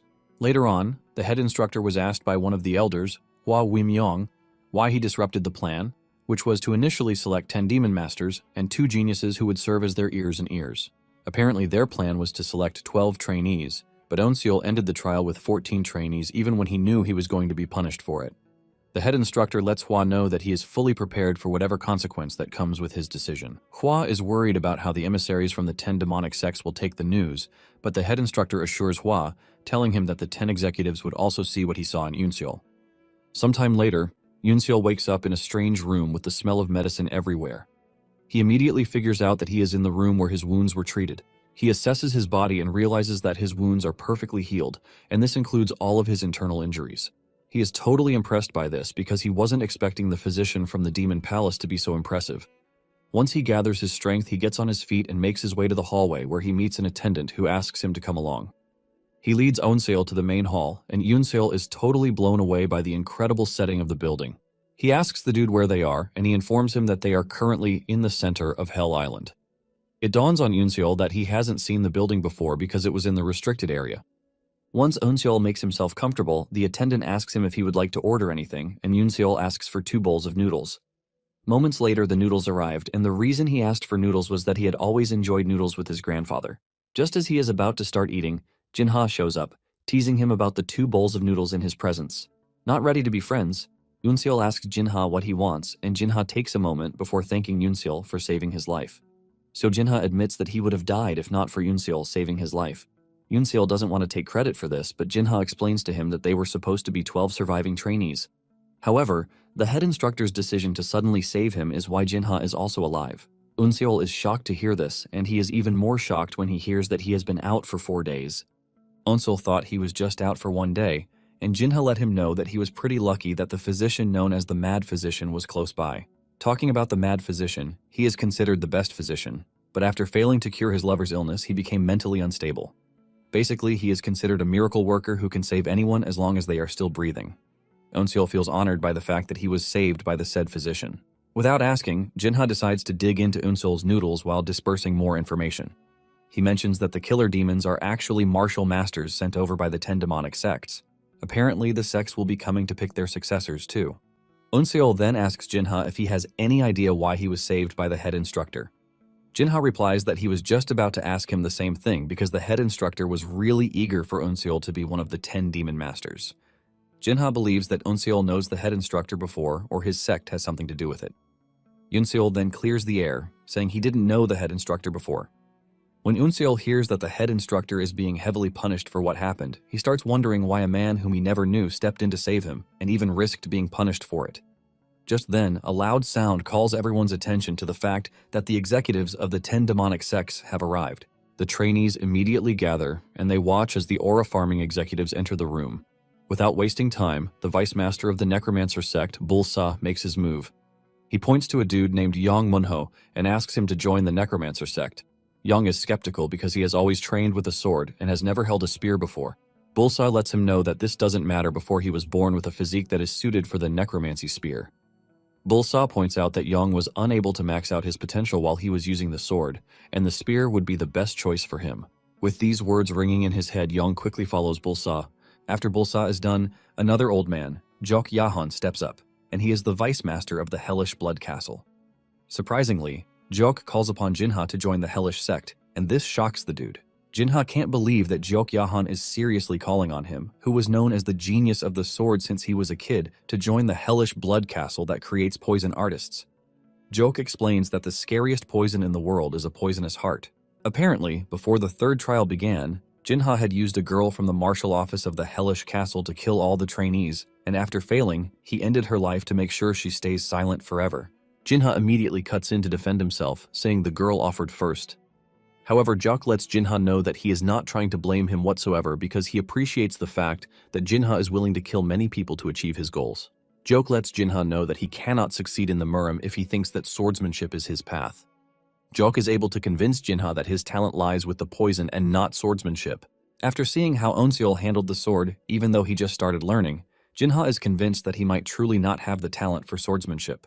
Because of this, he makes up his mind to head to the Hellish Castle, and Jok gladly takes him away.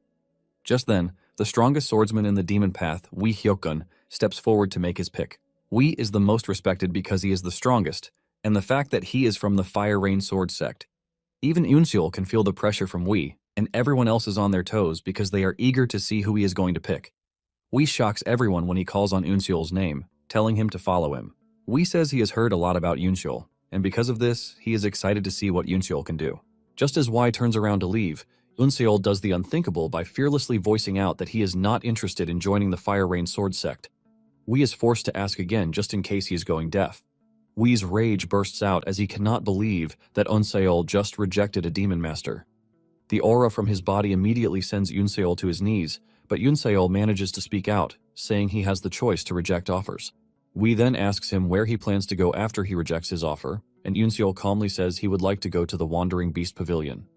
This only makes Wei even angrier, since the Wandering Beast Pavilion is considered trash and he believes that Unseol is trying to make fun of the Fire Rain sect. Wei continues to pin Unseol down with his terrifying aura, and Unseol finally realizes why he is regarded as the strongest swordsman in the demon path. Suddenly, Unseol feels a sense of relief, and when he looks up, he sees Sawu standing between him and the immeasurable pressure coming from Wei's body.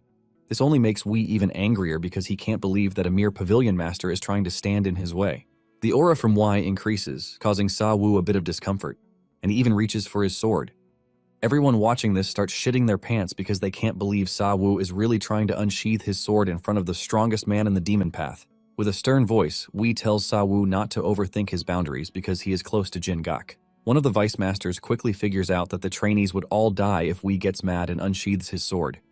He figures out that it is his job to quickly step in and make sure that the situation is diffused.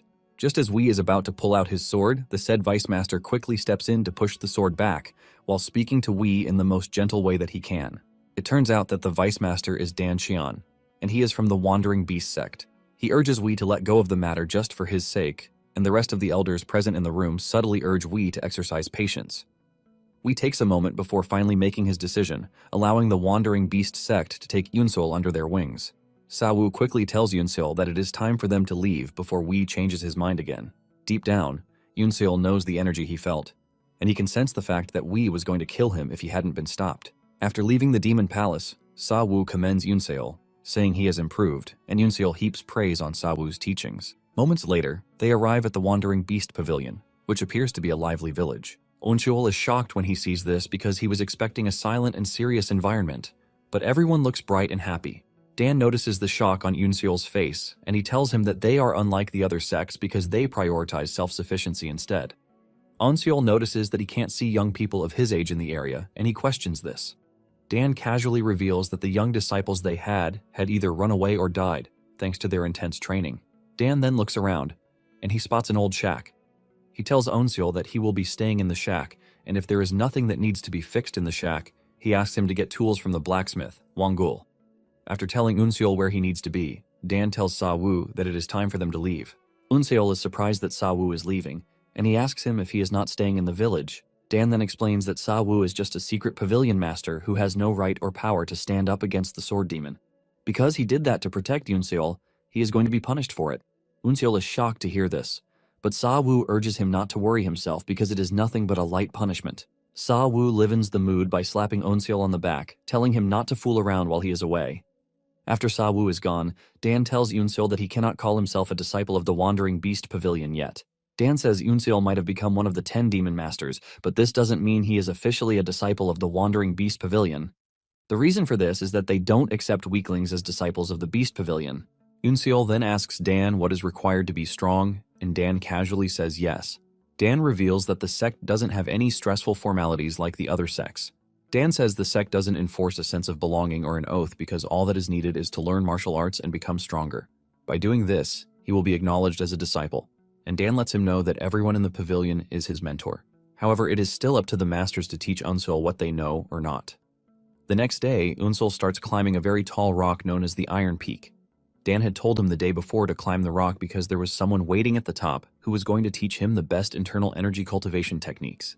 After struggling so hard and sweating gallons, Eunseol finally makes it to the top of the mountain. He is blown away when he sees a man who appears to be a monk waiting for him. The aura from the bald-headed man alone is enough to send him tumbling back, but Eunseol maintains his cool. He introduces himself to the man and states his business to him, and the man asks him if he is not satisfied with the cultivation technique he has learned already. Eunseol is confused when he hears this, and the man reveals that there is true qi emanating from his body. The man says the qi is so much that it appears Eunseol has been gathering it since he was young. Eunseol quickly clears the air, saying he has lived as a mortician all his life and has never learned any cultivation technique. The moment the bald-headed Saitama hears this, he reveals that there are only 2 possibilities for what Eunseol just said. It's either that Eunseol is a liar or he learned it in his dreams. Desperate to clear himself, Eunseol tells the man that he is not lying and he is free to check if he is. The man is curious about this, and he asks Eunseol if he is free to destroy all of his true qi, to which Eunseol says yes. The bald-headed dude takes a look at Eunseol's body and he is shocked when he realizes that his body is brimming with true qi. But it is not circulating, which means he collected true qi into his lower dantian without having an energy technique. The bald-headed man doesn't think this phenomenon is possible, and he immediately grabs Eunseol closer, asking him fiercely who taught him how to collect true qi. Eunseol is confused by the question, forcing him to ask the bald-headed dude what he meant by this. The dude then asks him if anyone has ever taught him how to calm his mind or breathe in the past. Eunseol immediately mentions that his grandfather taught him a breathing technique before, and the man asks him to try it in his presence. Eunseol gets into position and starts doing the breathing technique, but the bald-headed dude is blown away when he sees this, because Eunseol is doing the technique while standing up. After he has seen enough, he tells Eunseol to stop and asks him again if his grandfather was the one who taught him. Eunseol confirms this, saying he taught him when he used to play dead with him, claiming that it was the best way to breathe in the coffin. The bald dude then tells Eunseol that the technique is not just for breathing, but it is also useful for collecting true qi in the dantian. It is basically a circulation and breathing practice, which is different from the internal energy techniques that would allow one to use the true qi in their body. The bald dude lets Eunseol know that there is already 10 years worth of internal energy in his body. The dude then asks Eunseol for his grandfather's name, and Eunseol reveals that it is Bu Janyang. The moment he says this, the bald dude lets him know that there is only one person in the Murim with the name, and he was once called the strongest swordsman in the Demon Path. He was also the former vice master of the Demon Palace, but Eunseol doesn't want to believe this because there is no way someone as influential as him would become an undertaker. The bald dude then mentions another peculiar detail, saying the breathing technique that Janyang taught Eunseol is that of a Shaolin sect. This shocks Eunseol because this basically means the technique is from the Orthodox sect, leaving the huge question of whether his father was originally a martial master of the Orthodox sect. Fear creeps through Eunseol's body because he knows that if the truth gets out, he is going to lose his title as a demon master in the best-case scenario, but would be killed in the worst-case scenario. The bald dude then urges Eunseol not to fret because he doesn't doubt him. He's pretty sure the Demon Palace has done its background check on him, and since they didn't find anything, he is good to go. The bald dude then tells Eunseol that he is going to teach him the breathing technique, since he made a promise to the Wandering Beast Pavilion. The bald dude lets Eunseol know that he doesn't really care if he learned orthodox or demonic martial arts. However, he lets him know that if he ever teaches someone else the technique he is about to show him, he is going to kill him and everyone close to him. Without hesitation, Eunseol assures the bald dude that he is up for the task. Realizing that Eunseol is ready, the bald-headed dude introduces himself as Hyeol Gumang. Hyeol asks Eunseol if he knows the difference between the orthodox and demonic internal energy cultivation techniques, and Eunseol says no. Hyeol explains that the Orthodox Murim's internal energy cultivation techniques are natural ways to build internal energy in the human body, while the demonic path is hellbent on using every method necessary to gather internal energy. This is basically why they have a bulk load of internal energy from the start, but the methods they use go against the nature of the human body. However, the orthodox Murim's martial masters end up being superior in the end, thanks to the true chi that they have gathered. Hyeol then reveals that the technique he is going to teach Unseol is out of the bounds of the demonic martial arts. He claims that the cultivation technique is the most excellent and miraculous out of all cultivation techniques. However, gaining such power comes with a price because the process of learning is excruciatingly painful. He mentions that he ate his fingers while he was learning the technique. Apparently, those who can endure such immeasurable pain can attain a body that is in complete sync with internal energy. Hyeol comes clean, revealing that he was once a martial master of the Azure Dragon Temple, but he was framed for murder and kicked out with his internal energy sealed. It was in the process of recovering the internal energy that he got help from the Wandering Beast Pavilion, and this is why he promised them that he would teach his internal energy cultivation technique as a way of repaying his debt. Since he would have failed his promise if can't teach Unseol the technique, Hyeol says he would have to test him first. Hyeol tells Unseol that he is going to use his true ki to pierce all 365 of his acupuncture points all at once. He wants to do this to clean his vessels and prepare them to learn the technique. Hyeol lets Unseol know that it is going to be painful, and he urges him to back out if he can't endure it. Unseol, being the stubborn brat that he is, assures Hyeol that he is up for the task. Since he is confident that he can go through with it, Hyeol unleashes his true chi into Unseol's body in an attempt to cleanse him. However, Hyeol is struck by something so shocking that he has never seen before. He is expecting Unseol to be shouting in pain because of how painful the process is, but to his surprise, Unseol is calm and quiet. This is when it dawns on Hyeol that there is no bad smell from any impurities coming out of Unseol's body, meaning Unseol doesn't have a drop of tainted energy in his vessels. Hyeol is so impressed that he excitedly yells out, telling Unseol that he is going to teach him his internal energy cultivation technique. 6 months later, Unseol has gone through severe changes that make him look totally different. He has bulked up and doesn't look like the frail kid that he once was. Hyeol picks up a boulder and hurls it at Unseol. Instead of moving or trying to smash the boulder, Unseol decides to aura farm, and his aura is so much that he shatters the boulder without making a move. Hyeol is impressed by this, and he concludes that Unseol has mastered the technique. Hyeol is blown away by the fact that Unseol was able to learn the technique in just 6 months. In this period, he has been able to disperse the true chi he had collected inside him after learning the circulation technique. Hyeol then suggests that they proceed to the next thing on their plate. Unseol gets into position to circulate his ki, and he is all thankful that Hyeol taught him everything because he was able to reach the first level in no time. Nonetheless, Unseol still thinks he is lagging behind because the circulation technique has 8 levels, and he wants to reach the second level before leaving the mountain. Powered by his immense determination, Unseol is able to break through to the next level, shocking Hyeol. Hyeol cannot believe that Unseol just broke through to the second level, which is the realm of untainted bone and muscle. This is a level that is meant for max toning of the bones and muscles. However, these sudden changes put so much pressure on the body, and just as expected, Unseol starts feeling the pain. Blood drips out of his mouth as he grits his teeth, determined to push through to the end. Hyeol quickly rushes behind Unseol to support him. He urges him to maintain a blank mind and focus on his goal. Hyeol then notices that Unseol's body is unable to restrain the true chi because of the sudden changes, and with the way things are going, he is just going to end up with severe internal wounds. Without hesitation, Hyeol concludes that he has to use his life force to help Unseol. He places his hand on Unseol's back and fires his life essence into him to help him push through. By the time Unseol is done, he realizes that his body is burning with so much energy, and when he turns around, he sees Hyeol straining. Unseol rushes over to check on him, asking him if he gave him his true ki. Hyeol can see that Unseol is worried, and he urges him not to be because he can't actually leave the Wandering Beast Pavilion until Unseol has learned properly. Unseol is shocked to hear this as he realizes that Hyeol is actually a caring person, even though he tries to portray the face of a tough guy. Unseol is very grateful for his help, and he assures the man that he is not going to forget what he has done for him. However, Hyeol urges Unseol to forget his existence. Unseol is shocked to hear this because it is the same thing that Sa-woo said to him during the competition. Hyeol then tells Unseol that the only way he can repay him is if he learns the breathing technique very well and reaches the 8th level, which is the realm of great origin.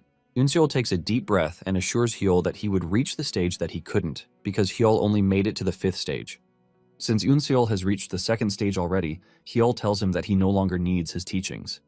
He tells Unseol that the next thing he needs is the basics of martial arts. Hyeol then tells Unseol to climb the cliff at the western edge of the Wandering Beast Pavilion because this is where he is going to train his martial arts. Yoonseol is grateful for everything and bows to Hyul in gratitude. 3 months after this, one of the sect's proficient squads, the Wind Cloud, returns to the pavilion. The squad returns to the pavilion flying through the rooftops just to show off because apparently they are the best unit out there. The leader of the squad, Baekyeon, decides to aura farm very well until Dan shows up to welcome him. Baekyeon slowly removes his face mask while addressing Dan formally. Dan reminds him that he already told him to forget about formalities, but Baek refuses, saying the rules of the pavilion have been stretched thin enough as it is. Baek is glad that Dan showed up because he was aiming to see him. Baek demands to know why Dan brought in one of the 10 demon masters, even though he was against the plan in the first place. Dan then reveals that Yoonseol was the one who chose the sect because he rejected the Fire Rain sect's offer. Baek is surprised to hear that a youngster chose them. Dan confirms this, saying the decision almost made him fight Wee. Dan then teases Baek, saying he should be proud of Yoonseol because he chose them. Baek is not entirely pleased, claiming that the decision is why the Fire Rain sect didn't choose any of the 10 demon masters. Baek screams at Dan, reminding him that their sect is under fire from the Demon Palace, and grabbing Yoonseol under their wings just added more fuel to the fire. Dan smiles when he hears this, reminding Baek that the Wandering Beast Pavilion has never concerned itself with the politics of the Murim because their goal is to master martial arts.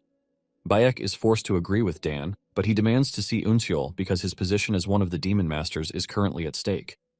Meanwhile, Yoonseol had visited another teacher, Go Wall, who was once known as the Grand Thief, thanks to his technique known as the Swift Phantom. Go Wall boasts of his technique, saying everyone who has tried to learn his technique has become crippled because they could not keep up with the rapid changes. Go Wall believes that Yoonseol is going to join the list of cripples, but to his shock, Yoonseol masters the technique in just a month. Even though he is shocked and stunned, Go Wall is also pleased that he has found someone who can inherit his legacy. Because of this, he concludes that he is going to close down his dojo. Go Wall tells Yoonseol that all that is left for him is to master the rest of the technique himself so he can use it in real-life situations. Later on, Baek and Dan decide to check on Yoonseol. They stand on a cliff, watching Yoonseol practicing the Swift Phantom technique. Baek confidently says Yoonseol has no chance, since the technique is a hard one to master. Baek's mouth is left wide open when he sees the way Yoonseol is moving, leaving him to ask if Yoonseol has been practicing the move since he arrived at the pavilion. Dan corrects this, saying Yoonseol has learned another technique when he joined. It starts to dawn on Baek that the rumor about Yoonseol learning the Wild Beast Path in 2 weeks is true, and Dan confirms this. Dan mentions that Sawu gave Yoonseol all of his spiritual water, and he believes that this is what helped him to open the transcendental nerve earlier. Baek disagrees, saying the spiritual water alone is not enough to help him master the technique. Dan then mentions that he is in charge of everything at the moment because the Pavilion Master is still in isolation. Baek then mentions that the 10 demonic sects all have an issue with the way the 10 Demon Masters situation has played out so far. Apparently, the real reason they created the 10 Demon Masters program was to nurture prodigies that are capable of killing the Orthodox Masters. Baek confirms this, but says some of the demonic sects were unaware, which is why they sent their successors for the competition. Dan believes that this is not supposed to be an issue, but Baek lets him know that a big problem has arisen from this. It turns out that the White Demon Temple leader's only son, Kang Morion, died all thanks to Yoonseol. Dan doesn't really feel pity for what happened because he believes that it is a skill issue, since they were all aware of the risk attached to the competition. Baek adds that the White Demon Temple is not the only sect after Yoonseol's life, but the Fire Rain sect is also pissed. Apparently, they are not happy with the fact that Yoonseol used the unrivaled lightning and thunder technique, and he is not even their disciple. Wai has been calling for disciplinary action because of this, and Xian was even punished by being kicked out of his position. Dan is surprised that they are still aiming to punish Yoonseol even after they have punished the person who taught him. Baek then reveals that they actually want to test Yoonseol to see if he is really qualified to be one of the 10 Demon Masters. If he fails to prove himself, he will be stripped of the opportunity to use the sword ever again. The two are still in the middle of this conversation when Yoonseol leaps over from where he is to join them. Dan commends him for his training so far and then introduces him to Baek. Just as usual, Yoonseol bows his head in respect to Baek, and Baek wastes no time opening his mouth, saying there is something he wants to discuss with Yoonseol. Dan quickly jumps in, telling Baek to stop because there is no use telling Yoonseol. However, Yoonseol cuts in, telling the two that he is ready to take responsibility, since it is something that happened because of him. This is when it dawns on the two that Yoonseol must have heard their discussion. Yoonseol apologizes if he was too forward, revealing that he was using the Wandering Beast Path's Chi Vibration Mind's Eye. Baek is left in disbelief, forcing him to ask Yoonseol if he was also doing that while using movement techniques. Yoonseol confirms this, mentioning that he basically followed the vibrations of the water's surface. Baek is ultimately shocked.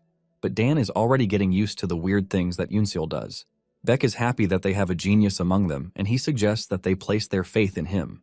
Dan is shocked to hear that Beck is suggesting that they send Yunseol to the Demon Palace for the test when they are aiming to kill him. Beck argues, saying the Demon Palace only wants to help the White Demon Temple leader feel better, not to kill Yunseol.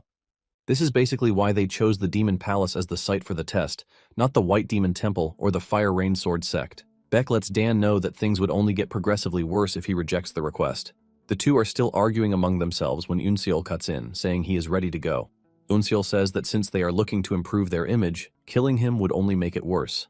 In addition, Yunseol says he is a proud disciple of the Wandering Beast Pavilion, and he is not looking to avoid any fight that comes his way. Beck agrees with Yunseol, telling Dan that this is the only way they can avoid getting bothered in the future. Dan finds himself backed into a corner, and he is forced to agree. However, he tells Yunseol that if he manages to pass the test, he must make sure to get the aggrieved sex to promise to overlook what has happened in the past. With everyone in agreement, Yunseol heads to the Demon Palace, and while entering the gate, he realizes that things have changed a lot compared to the first time he walked through the same gates. One of the attendants led him to the Grand Hall of the Demon Palace and informed him that he was going to be attended to by another person once he was inside the hall. Yunseol stares directly into the Grand Hall of the Demon Palace, which is in charge of all administrative matters in the Demon Palace. It is basically the General Strategist's Pavilion in the Murim Alliance, and it is where he is going to take the test to prove that he is worthy. Yunseol steps into the hall, where he is introduced to the Grand Hall's master, Baek Jeoncheon. The moment Jeoncheon sets his eyes on Yunseol, he compliments his ki because he has heard so much about it. Jeoncheon then asks Yunseol if he is aware of why he had to come and the rift between the 10 demonic sects. Yunseol is forced to ask the man if the Demon Palace and the 10 demonic sects are separate entities. When Yunseol asks this, Jeoncheon realizes that the Wandering Beast Pavilion didn't explain the situation to Yunseol. Jeoncheon then explains that the Demon Palace is a union of the demonic path sects, which comprises the 10 demonic sects. Although the two can't be separated, they still can't be considered as one entity. Jeoncheon says someone from one of the demonic sects is usually chosen to become the Demon Palace Master, but the former Palace Master wasn't. He then adds that not all of the demonic paths are on good terms with the Demon Palace. Yunseol finally understands the situation, and this is the fact that the two entities are just cooperative, but there are loads of demonic path sects that hate the Demon Palace. Jeoncheon comes clean, saying the 10 Demon Masters' plan wasn't meant to pick the successors for the 10 demonic sects, but to nurture talents who will terminate the orthodox martial masters. To put it simply, the 10 Demon Masters competition was the Demon Palace's plan to wipe out the higher-ups of the orthodox Murim Alliance. Apparently, the 10 demonic sects initially rejected the plan, but the Demon Palace continued to pressure them until they had no choice but to send their disciples. However, some of the disciples died during the competition, and it is because of Yunseol that the Demon Palace has found itself in an awkward position. Jeoncheon reveals that he invited Yunseol to punish him under the guise that he is taking an exam. He asks Yunseol if he is aware of this fact, and Yunseol says yes. Jeoncheon is pleased to hear that Yunseol came prepared for the exam, and after talking for so long, Jeoncheon suggests that they get right to the point. Jeoncheon mentions that the White Demon Temple and the Fire Rain sect have both done Yunseol a favor by granting him access to the 10,000 Demonic Truth Pavilion. Apparently, it is a hall filled with archives that Yunseol can check out, and Jeoncheon hands him a golden plaque that will give him access to the hall. It turns out that there are 3 floors in the hall, and the plaque allows him to enter the first floor, which is the lowest of all floors. However, even the said hall has about 25,000 different books of martial arts, which Jeoncheon believes will be a great advantage for Yunseol. They are basically doing Yunseol this favor because there is a very low chance of him passing the exam, so they are trying to make sure no one says anything bad about them. After telling him all of these, Jeoncheon tells him that the exam is for him to endure 5 attacks from a martial master chosen specifically by the White Demon Temple. Jeoncheon reveals that the head instructor actually let go of his position to make sure that Yunseol went through in the competition. When Jeoncheon asked him why he did this, he simply replied that Jeoncheon would see very soon. Since the exam is coming up, Jeoncheon says he is expecting to see what the head instructor meant by this. After receiving the plaque, Yunseol steps into the lobby, and this is when he runs into Jin-gak. Yunseol is surprised to see Jin-gak in the Demon Palace, and Jin-gak explains that he has a lot of connections inside the Grand Hall. Basically, he was the head instructor's assistant on Hell Island because he was substituting for the Grand Hall's master, who was absent during the time of the competition. Jin-gak then spots the plaque in Yunseol's hand, prompting him to ask if he is visiting the Truth Pavilion for the exam. Yunseol confirms this, and because Yunseol was once his student, Jin-gak decides to give him one piece of advice. Jin-gak lets him know that the Jianghu is a dangerous place, and there is no kind gesture that is done without a reason. Jin-gak says there is always some kind of ill intention or scheme behind everything. After he is done saying this, Jin-gak tells Yoon-seol that he is trusting him to find an opportunity, even in the midst of danger. He also adds that trees grow from their roots, which is basically speaking in parables. Yoon-seol thanks Jin-gak for the advice, and Jin lets him know that he is rooting for him. Moments later, Yoon-seol arrives at the 10,000 Demonic Truth Pavilion, which is a very large structure. Upon entering, Yoon-seol can see that the library is not a regular one, and he is blown away by the fact that all of the books in the room are martial arts techniques. After walking through for a couple of minutes, Yoon-seol could see that it was really a trap. Even though the entire room is filled with secret martial arts, they are not something he can learn in the space of one day.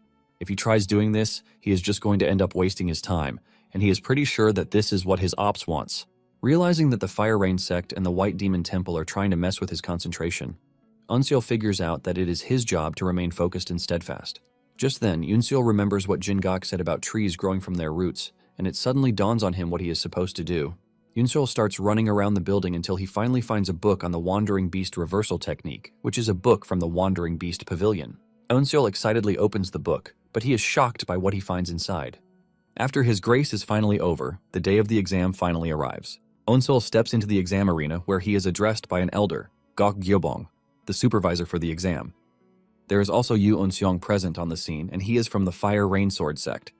There is also a representative from the Wandering Beast Pavilion, Nyong-gak, and the last person is Go Gun-pyung, who is from the White Demon Temple.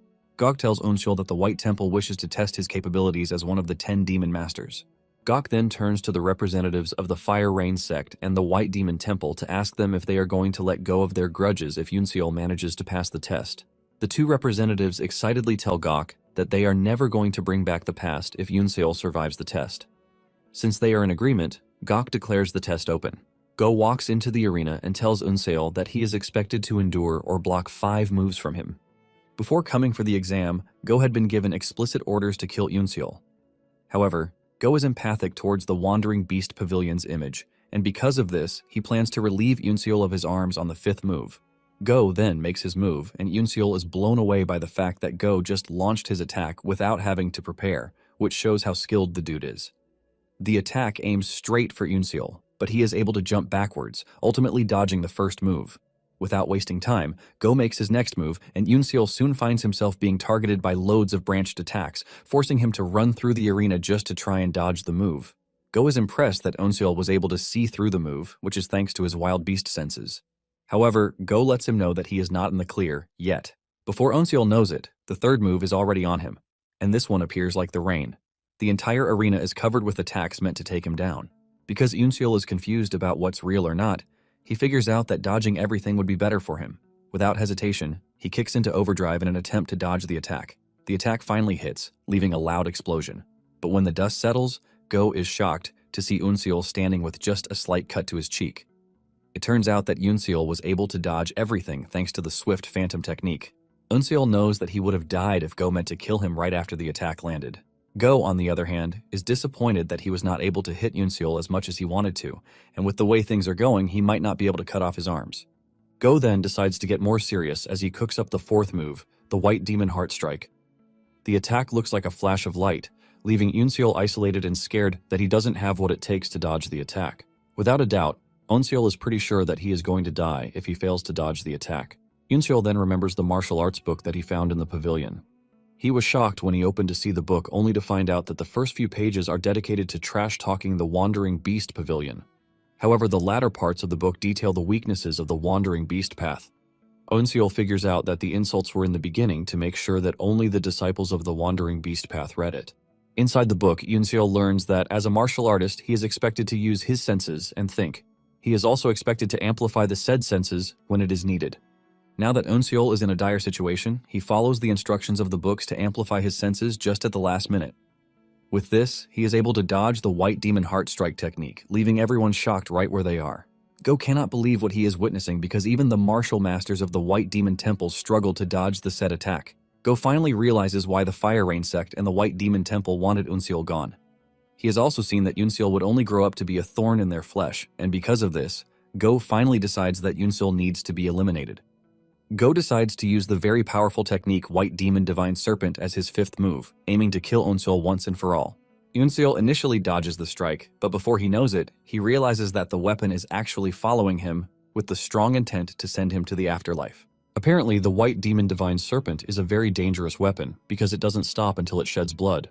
With this in mind, Go is pretty sure that Yunseol is about to lose his head. Realizing that he can't escape the attack, Yunseol resorts to the use of the unrivaled lightning and thunder technique.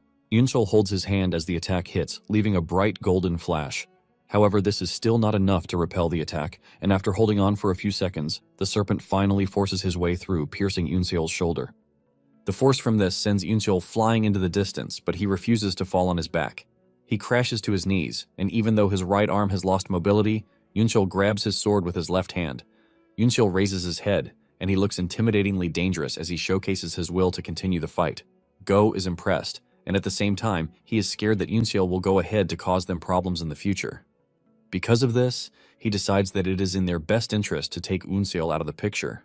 Just as he is about to cook up another move, the representative from the Wandering Beast Pavilion grabs his arm, reminding him that he has exhausted the 5 moves he was given already. Go snatches his hand from Gak, trying to act all pissed off because he touched him.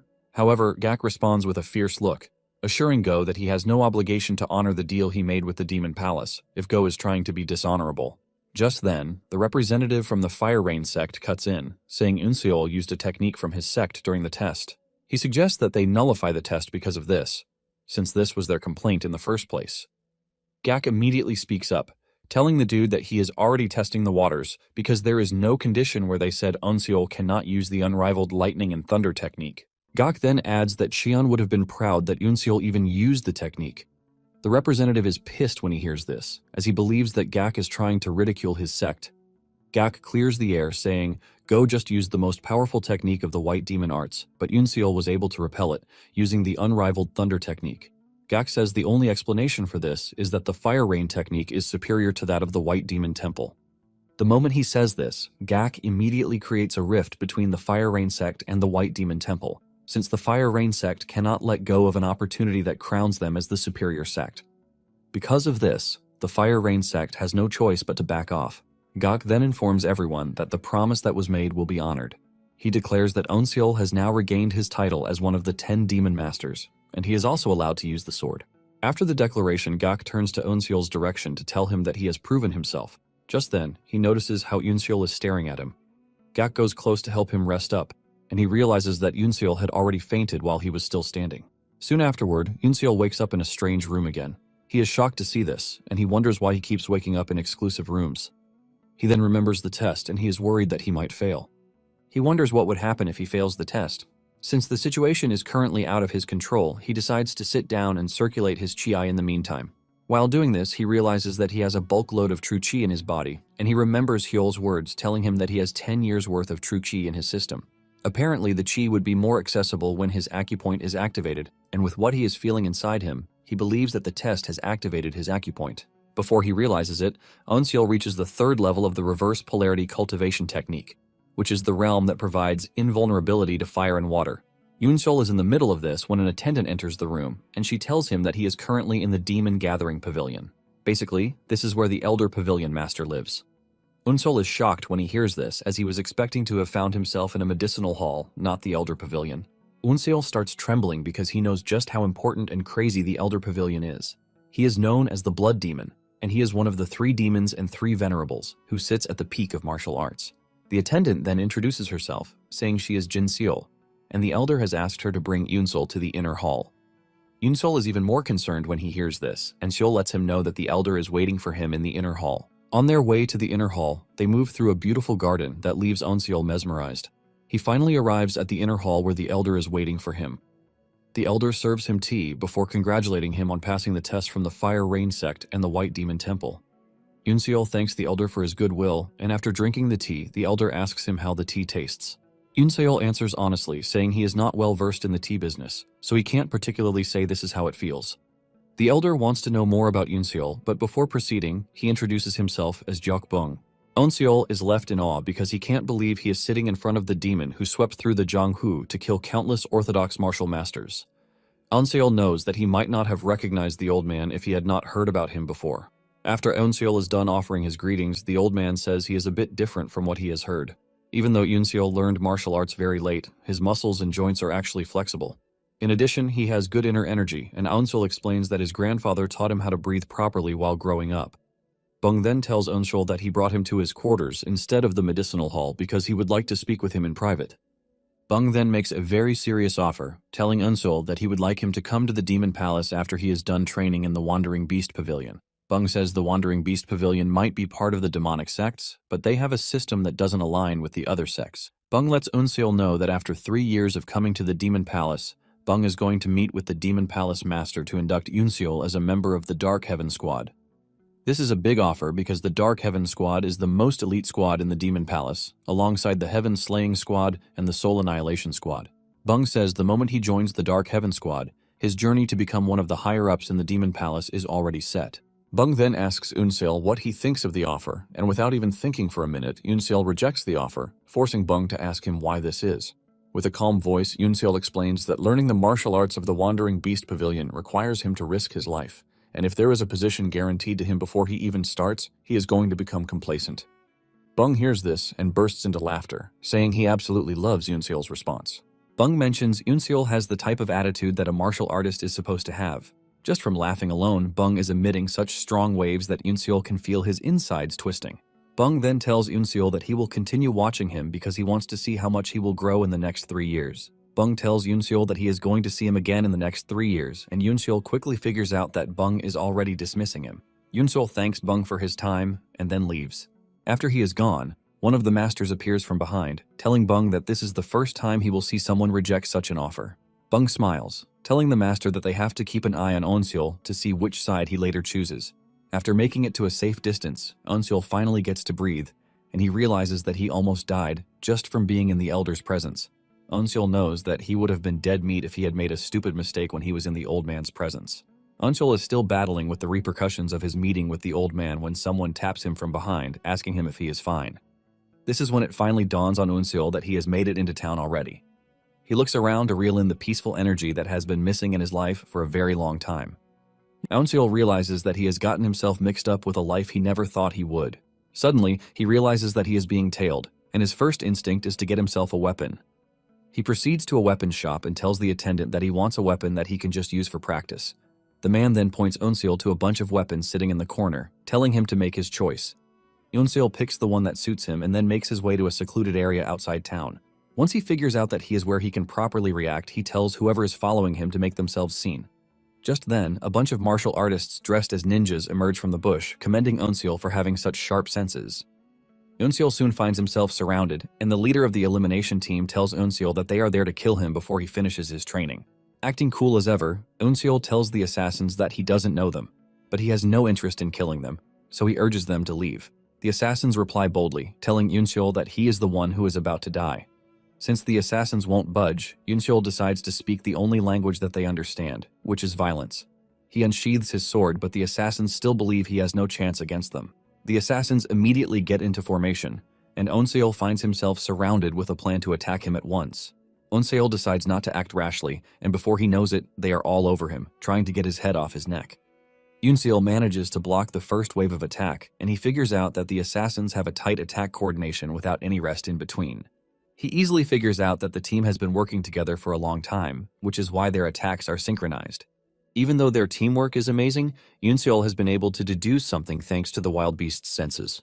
He realizes that they don't have a uniform skill set, and there are gaps between their skill sets. He believes that he can use this against them, and this is what he does without hesitation. Before they know it, he takes down one of them, shocking the assassins, who were not expecting Eunseol to figure out their attack pattern. Apparently, they are from the Wundang sect and believe that their pattern should be out of Eunseol's reach. The assassins start wondering if the Demon Palace has started teaching the demonic masters how to break the orthodox formations. Refusing to give up, the leader of the team screams out, telling his soldiers to assume the third formation. Unknown to them, Eunseol is not tracking them with their formation or patterns, but the difference in their skills. They charge at him, but just like before, Eunseol cuts down 2 dudes. At this point, the assassins start panicking because they don't expect Eunseol to know greater sword techniques. Eunseol then clears the air, telling them that he is not using martial arts against them. He lets them know that what they are looking at is his struggle to survive. Eunseol adds that the assassins are losing because they were so confident that they were superior to him, but he, on the other hand, is fighting for his life at stake. The leader of the elimination team starts shaking because he has always had the feeling that they were the predator. But Yoonseol has changed things up. They have essentially become the prey while Yoonseol is now the one hunting them. Realizing that Yoonseol is the devil they don't want to mess with, one of the assassins suggests that they retreat and gather their strength. This makes his partner mad and he cuts him down, claiming that the dude is a coward with no honor. Yoonseol then asks the assassin leader if honor is more important to him than his own life. In his defense, he claims that they are not wielding the sword for personal glory like the demonic sect. He maintains the fact that they fight for honor, and this makes Yoonseol pretty mad. He remembers his father in the coffin, and he goes after the assassins harder than before. Yoonseol moved so fast that the assassin leader only saw him after he was done skewering him and his teammates. The assassin crashes to the ground and talks about how Yoonseol has become one of the demons. He starts saying trash like cursing Yoonseol in the afterlife, but Yoonseol doesn't care because they are the ones lying in the dirt, not him. Yoonseol is surprised that he is forced to kill people even after he has left Hell Island. This basically tells him that he is trapped in an environment of violence, and there is no escape for him. However, he is not worried because he considers this a price that he has to pay for walking the path of vengeance. Just then, a carriage arrives on the scene, and Baek steps out from inside the carriage, looking pleased by what he is staring at. Yoonseol is shocked by Baek's arrival, wondering how he was able to track him down, but Baek pats him on the shoulder, telling him that tracking him down was pretty easy. Baek then walks over to one of the bodies and immediately realizes that they have a big issue on their hands. However, he suggests that they return to the Wandering Beast Pavilion in the meantime. When they return home, Dan commends Yoonseol, telling him that he is proud of him because he already heard what happened. Dan believes that the test was difficult, and Yoonseol confirms this, saying he was treated at the Elder Pavilion Master's residence. Baek and Dan are shocked to hear this because meeting the Elder Pavilion Master is no joke. However, Dan finally realizes why the Fire Rain Sword sect and the White Demon Temple acknowledge the results without argument. Yoonseol is surprised to hear this, and he asks Dan if the Elder Pavilion Master's position is a big deal. Dan then explains to him that the Demon Palace has the Demon Palace Master, the Elder Pavilion, and the 10 demonic sects, thus splitting the power 3 ways. Baek mentions that the Elder Pavilion has a lot of power because it has all of the former generation's martial masters, and in addition, the Elder Pavilion Master, Jokbung, has been secretly building his own forces. Dan lets Yoonseol know that he did pretty well in the test, which is why Bung asked to see him. Yoonseol finally understands how big a deal the dude is. Dan then asks him if there is something else he wants to report, and Baek cuts in, telling Dan that there was an ambush. Dan hears this and immediately flares up in anger because he can't believe that someone tried to harm their disciple. Baek tells Dan that, considering the weapons that they have, they are the General Strategist's subordinate squad. He believes that it is either the Autumn Wind Squad or the Flying Cloud Squad. Dan realizes that they were planning on blaming the General Strategist if things went wrong, but at the same time, Dan is not impressed that they are going after a child who just joined the Wandering Beast Pavilion. Baek tells Dan that it is possible that they are going after Yoonseol because there have been reports that he is a talented boy. Since they believe Yoonseol will become a problem in the future, they figured out that it would be better if they killed him before he got stronger. Dan is surprised that Yoonseol hasn't even learned martial arts properly, but the 10 demonic sects, the Elder Pavilion, and even the Murim Alliance are now paying attention to him. Even though it is risky, Dan believes that this will help Yoonseol to grow stronger. Yoonseol then tells Dan that he has a request, and Dan tells him to come forward with his request. Yoonseol mentions that he heard that the Founding Divine Squad is a group that eliminates those who try to bring harm to the Wandering Beast Pavilion, and because of this, he would like to join them so he can learn martial arts through real experience. Baek is shocked when he hears this because the said group is full of the roughest and most aggressive people in the pavilion. Baek says the leader of the group, So Jeon, is known for being very bad-tempered. Baek claims that she has killed disciples of the Wandering Beast Pavilion whom she deemed unworthy, under the guise of testing them. Surprisingly, Yoonseol tells them that he doesn't mind because even if he dies, it basically means he is not good enough. Yoonseol tells them that he would like to take the rough route so he can grow as fast as possible. He mentions that he wants to experience real battles and watch martial masters fight in real situations. Baek doesn't want this, but surprisingly Dan is ready to follow Yoonseol's suggestion. He tells Baek that he would like to trust Yoonseol because it appears that he is very confident. Apparently, the next mission for the squad is the Wind Thunder Valley, and Dan believes that it would be the perfect mission for Yoonseol as a temporary member. Baek still wants to argue about this, but he decides to lay off since Dan is not ready to change his mind. He reluctantly tells Dan that he is going to tell Jeon about the decision. Later on, Baek meets Jeon at the Thousand Success Inn to tell her Dan's decision to add Yoonseol to her team. She is shocked to hear this, and she immediately rejects the proposal, saying she is not a babysitter. Beck tells the lady that the decision is a direct order from the Vice Pavilion Master, and John decides to meet Dan to reject the decision right to his face. However, Beck whips out a plaque, which is the Heavenly Wolf plaque, a symbol of the Vice Pavilion Master. Without a doubt, John already knows what this means, and she frustratingly smacks the table. Beck tells John that she has the wrong idea about Yoonseol because he is a talented kid who overcame the Fire Rain Sword Sect and the White Demon Temple's test. Even with Beck's confidence, John still thinks that Beck and Dan have it all wrong. However, she decides that she is going to take Yoonseol only because she wants to test him to see if he is worthy of becoming a disciple of the Wandering Beast Pavilion. Talking about the Wind Thunder Valley, they are a sect born from heresy, and their own way of life is training martial arts through body modification and strength physique arts.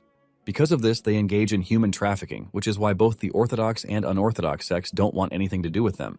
However, the reason they have managed to survive up until this point is because the valley itself is a fortress gifted by the gods. This is basically why the Wandering Beast Pavilion's founding divine squad is hesitant about the mission. Nonetheless, they have no choice but to take the mission, and when they arrive at the bridge that leads to the valley, Jean is surprised to see that it is even worse than anticipated. One of the team members tells her that the real problem is the wind because it is too strong for them to safely cross over. In addition to this, there are guards on the other side, and if they show themselves, the guards inside will immediately cut off the bridge. John cannot believe that she has this hard mission to sort out, and she would still have to babysit Yoonseol. John then asks her vice, Jae-woon, if he can do something about their problem, and he offers to try. Jae-woon brings out throwing knives, and after some weird hand signal, he hurls the knives directly at the guard station, which is located far across the bridge. The knife goes through the small ventilation hole at the top of the building, ultimately taking out the guard stationed in the house. Yoonseol is blown away when he sees this because it might appear like an easy skill, but what he just witnessed is the Body Blade Union, which he learned in the Fire Rain Sword Sect. With this, Yoonseol realizes that Jae-woon is really skilled. They ask Jae-woon if what he did worked, and he confirms this, but says he would have to look around a bit more because there might be a hidden device on the bridge. Since John is looking to prevent her squad members from dying, she decides to place the burden on Yoonseol. She tells Yoonseol to cross the bridge first, and he agrees without arguing. As he steps closer to the bridge, Yoonseol realizes that the wind activity is really strong, and this would prevent him from maintaining balance. He figures out that he would have to use the absorption technique to plant his feet on the bridge. Yoonseol starts with this, impressing Jae-woon and the other members, but John doesn't see anything impressive in what Yoonseol is doing because she doesn't want to. Suddenly, they hear a terrifying sound, and this is the sound of a trap activating. A device installed at the other end of the bridge suddenly unleashed projectiles at Yoonseol, putting him in a precarious position. Using a cool head, Yoonseol leaps into the air to dodge the projectiles, and he does something even more amazing by jumping higher while he is already in the air, pushing himself upward with one leg acting as a springboard. Jae-woon is shocked when he sees this because what Yoonseol just used is a Qinggong technique where one hits the top of their foot to jump once more in the air. Jae-woon didn't believe that Yoonseol would do this to be able to avoid the trap. However, it doesn't appear that Yoonseol will be able to dodge the next attack that is coming for him, and the squad members already believe that he is done for. Just as the attack is about to reach him, he activates the Swift Phantom skill and dashes toward the end of the bridge. He manages to land on the other side, shocking the squad members. Yoonseol then runs into the guard station, where he finds the two guards Jae-woon killed earlier. He looks around for the device controlling the trap, and he manages to find it. Without hesitation, he pulls the lever to deactivate the trap, and after doing this, he returns outside to tell the squad that they can now cross over because he has turned off the trap. Jae-woon and Jeon are both shocked when they see this because Yoonseol was able to use a skill that is capable of destroying one's legs if there is a tiny mistake. Even Jeon has no choice but to start wondering just what type of person Yoonseol is. After gaining access to the valley, they make their way through an alley, and Jae-woon commends Yoonseol, telling him that his footwork was amazing.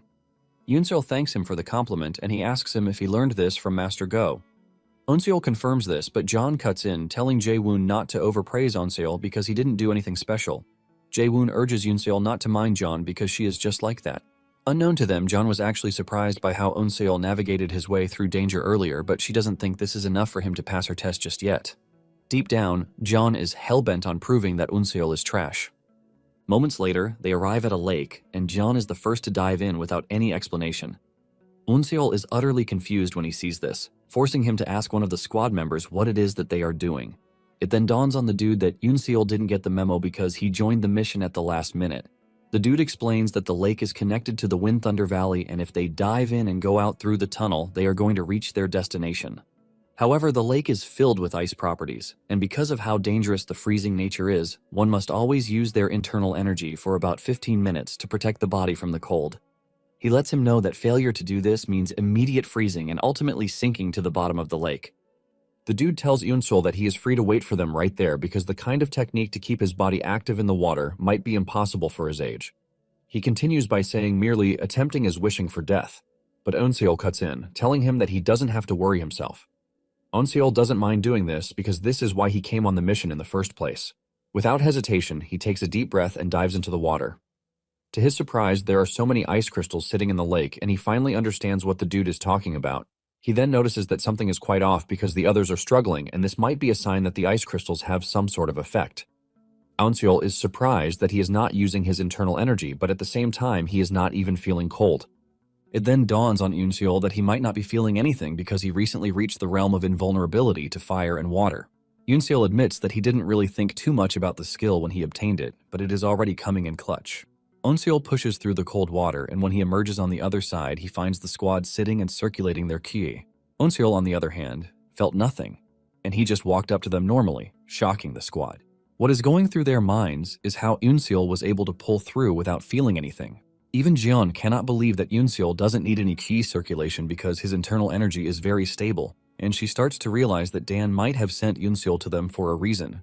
Nonetheless, Jeon can't wait to see what Eunseol has in him because the real test is just about to begin. Once everyone has recovered, Jeon tells them that it is time to go. She motivates the team, telling them that their target is right in front of them and it is time to show them the power of the founding Divine Squad. The squad reacts to this pretty well, and moments later, a battle ensues between the squad and the enemy. The enemies have their shirts off as if they were maniacs, and dark veins run through their bodies, making them look even scarier. One of the enemies lunges at Eunseol, trying to get his sword off his hands, but Eunseol fights back, cutting the dude on the chest. The dude screams in pain but suddenly gets back into a fighting position with a smile on his face. He angrily swings his fist at Eunseol, forcing him to dodge. It turns out that the enemies are called the Power-Seizing Demon, and they are basically a product of drugs and physical enhancements. They basically can't feel pain, and no matter how injured they are, they just keep attacking. This leaves Eunseol wondering how he is supposed to fight someone like this. Jeon soon notices that Eunseol is confused about what to do, and she screams at him to stay in the rear because he is getting in the way. Eunseol follows her orders, and while staying behind, he sees just how powerful and ruthless she is in taking down the enemies. It then dawns on Eunseol that he is actually there to learn from the martial masters in real situations, and he decides that from that moment forward, he is going to observe the techniques being used by his seniors so he can make everything his own. While he is busy observing, one of the enemies comes straight at him, but Eunseol relies on dodging instead. He figures out that it is better for him to remain neutral so as not to tip the balance of the fight since his squad is currently winning the battle. Eunseol concludes that this is just a moment for him to watch the founding Divine Squad members and learn from them. Eunseol watches as Jeon easily decapitates her enemies with her large blade. He is impressed that Jeon is doing this with just one attack, but he doesn't know how she is doing it because it is obviously different from a normal blade technique. Eunseol sees it as more of a sword technique because it contains a lot of stabbing and twisting moves.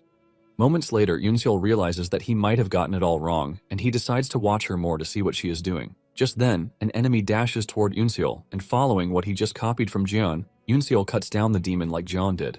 He realizes that it is not a set blade technique, but a skill where one has to change to counter the enemy's attack. Apparently, once a sword technique reaches a certain level of mastery, it is not restricted by forms and moves, and at that level, one is able to create an excellent sword technique with just the posture of the sword wielding. Eunseol figures out that Jeon isn't actually using a sword technique, but focusing on the flaws of the demons and taking them down according to that. Eunseol then decides to utilize what he just learned from Jeon, and Jeon soon notices that Eunseol is trying to imitate her. Eunseol closes his eyes, takes a deep breath, and waits for the enemy to rush toward him. Once the enemy is close enough, he delivers slashes to the enemy's body, but immediately realizes that the best he can do at the moment is 2 slashes, unlike Jeon, who can easily operate on the level of 9 slashes. Jeon sees this, and she is shocked to see that Eunseol was able to create the 1 attack, 2 slashes technique just by watching her. Jeon cannot believe that Eunseol was able to do something that took her 2 years to learn. Eunseol, on the other hand, has figured out that he can't do more than 2 slashes, but at the same time, he already knows how it works. Since he has figured out Jeon's technique, he decides to watch Jae-woon fight. Even Jae-woon notices that Eunseol has diverted his attention toward him after watching the squad leader fight. Jae-woon is confident that Yoon-seol won't be able to copy his martial arts because it is unlike that of the squad leader, which is fundamentally built on the beast path. Jae-woon is confident that he has nothing to worry about because he uses flying daggers, and there is no way Yoon-seol is copying this just by watching him for a bit. To show off a bit, Jae-woon takes on multiple enemies and systematically cuts them into bits just to show Yoon-seol that he doesn't have what it takes to copy his martial arts. Suddenly he turns around to see Yoon-seol taking down enemies, using the same style he just displayed. Instead of holding flying daggers in the other hand, Yoon-seol holds a wooden sword, and it turns out that the dual-wielding mind art allows one to use different martial arts with each hand. Jae-woon is totally blown away because most people would focus on the fact that he uses flying daggers.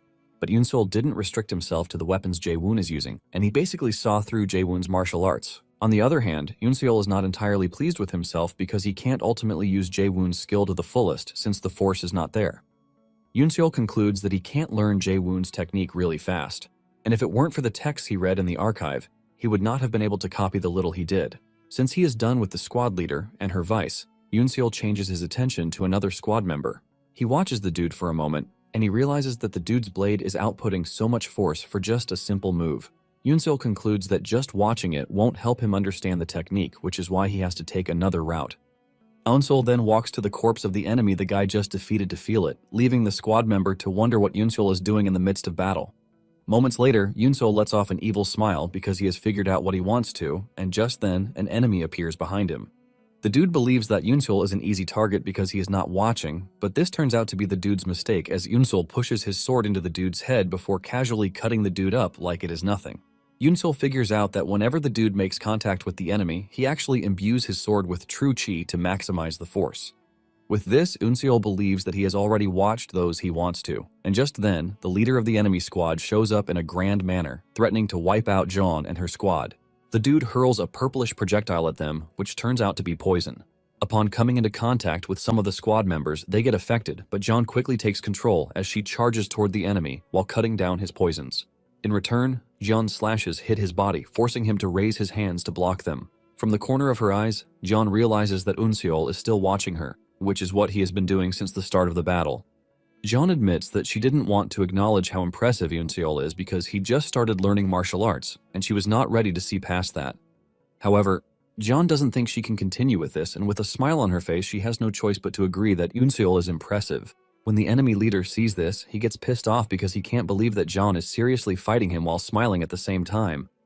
The dude angrily hurls a more potent poison at Jeon, but Jeon easily blocks the attack halfway, dispersing it before it even has the chance to get to her. Jeon's sword reaches the dude's palm, and she delivers a powerful force into his body through his hand. The force is so much that it shatters every organ in his body, and he dies in that instant. Jeon casually tells her squad members to finish off the rest, since she was the one who took down the enemy leader. A week after they returned to the pavilion, Yoon-seol was left baffled. He figures out that he has been focused on learning martial arts without knowing the fundamentals. Yoon-seol knows that he recently reached a higher realm in his cultivation technique, but he wants to prepare properly before reaching the next realm. Because of this, he heads over to the mountain to see Hyol. Hyol is happy to see the boy, and he lets him know that he heard all about what he accomplished, but Yoon-seol gives him all the credit for what he's done so far. Hyol then asks him if he is there because he wants to know more about cultivation, and Yoon-seol is shocked that the man already knows this without him even saying anything. Hyol tells him that he doesn't have the basics, so it is normal for him to hit a wall, but he didn't know that it would take him this early to do so. Hyol lets off a big smile like a proud father. Hyol then decides to check Yoon-seol's internal energy, and he realizes that he has more than 60 years worth of internal energy. He lets him know that the pure true chi he has cultivated through his childhood has been converted to antipolar true chi, thanks to the cultivation of his dormant vessels. Since Yoon-seol is curious about martial arts standards, Hyol decides to explain them to him.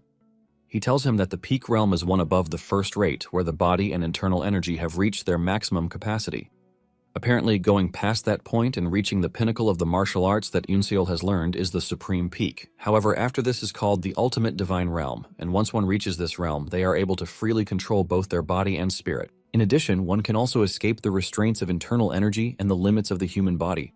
Yoon-seol then asks if there is something else above this, and Hyol says yes. He mentions that reaching the peak of martial arts and achieving perfection is what they call the infinite realm. Apparently, only the Miram Alliance leader and the Demon Palace master are the famous ones known to have reached the said realm. Yoon-seol is blown away to hear that the two dudes who rule over the Miram are also the pinnacle of power. Hyol explains that below these two are the 3 demons and the 3 venerables, then the 4 divines and 7 kings. Basically, all of them have reached the infinite realm. Upon hearing this, Eunseol realizes that he still has a lot to learn, and Hyol lets him know that there is still one realm, which is the highest realm, called the Divine Intent Realm. This is a realm where the martial artist becomes one with the beings of origin and knows the will of the heavens. It is basically a realm that no one has ever reached. Hyol tells Eunseol that what he just told him is currently out of his reach because, at the moment, he is at the beginning stage of the peak realm. Hyol lets him know that since he has reached the 3rd realm of the reverse polarity cultivation technique, he will be able to produce body-protective true chi once he reaches the 4th realm.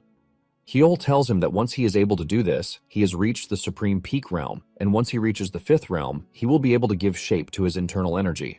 However, after this, once he reaches the 6th realm, his internal energy will endlessly circulate through his body, and in the 7th realm, he will have escaped the restraints of his body.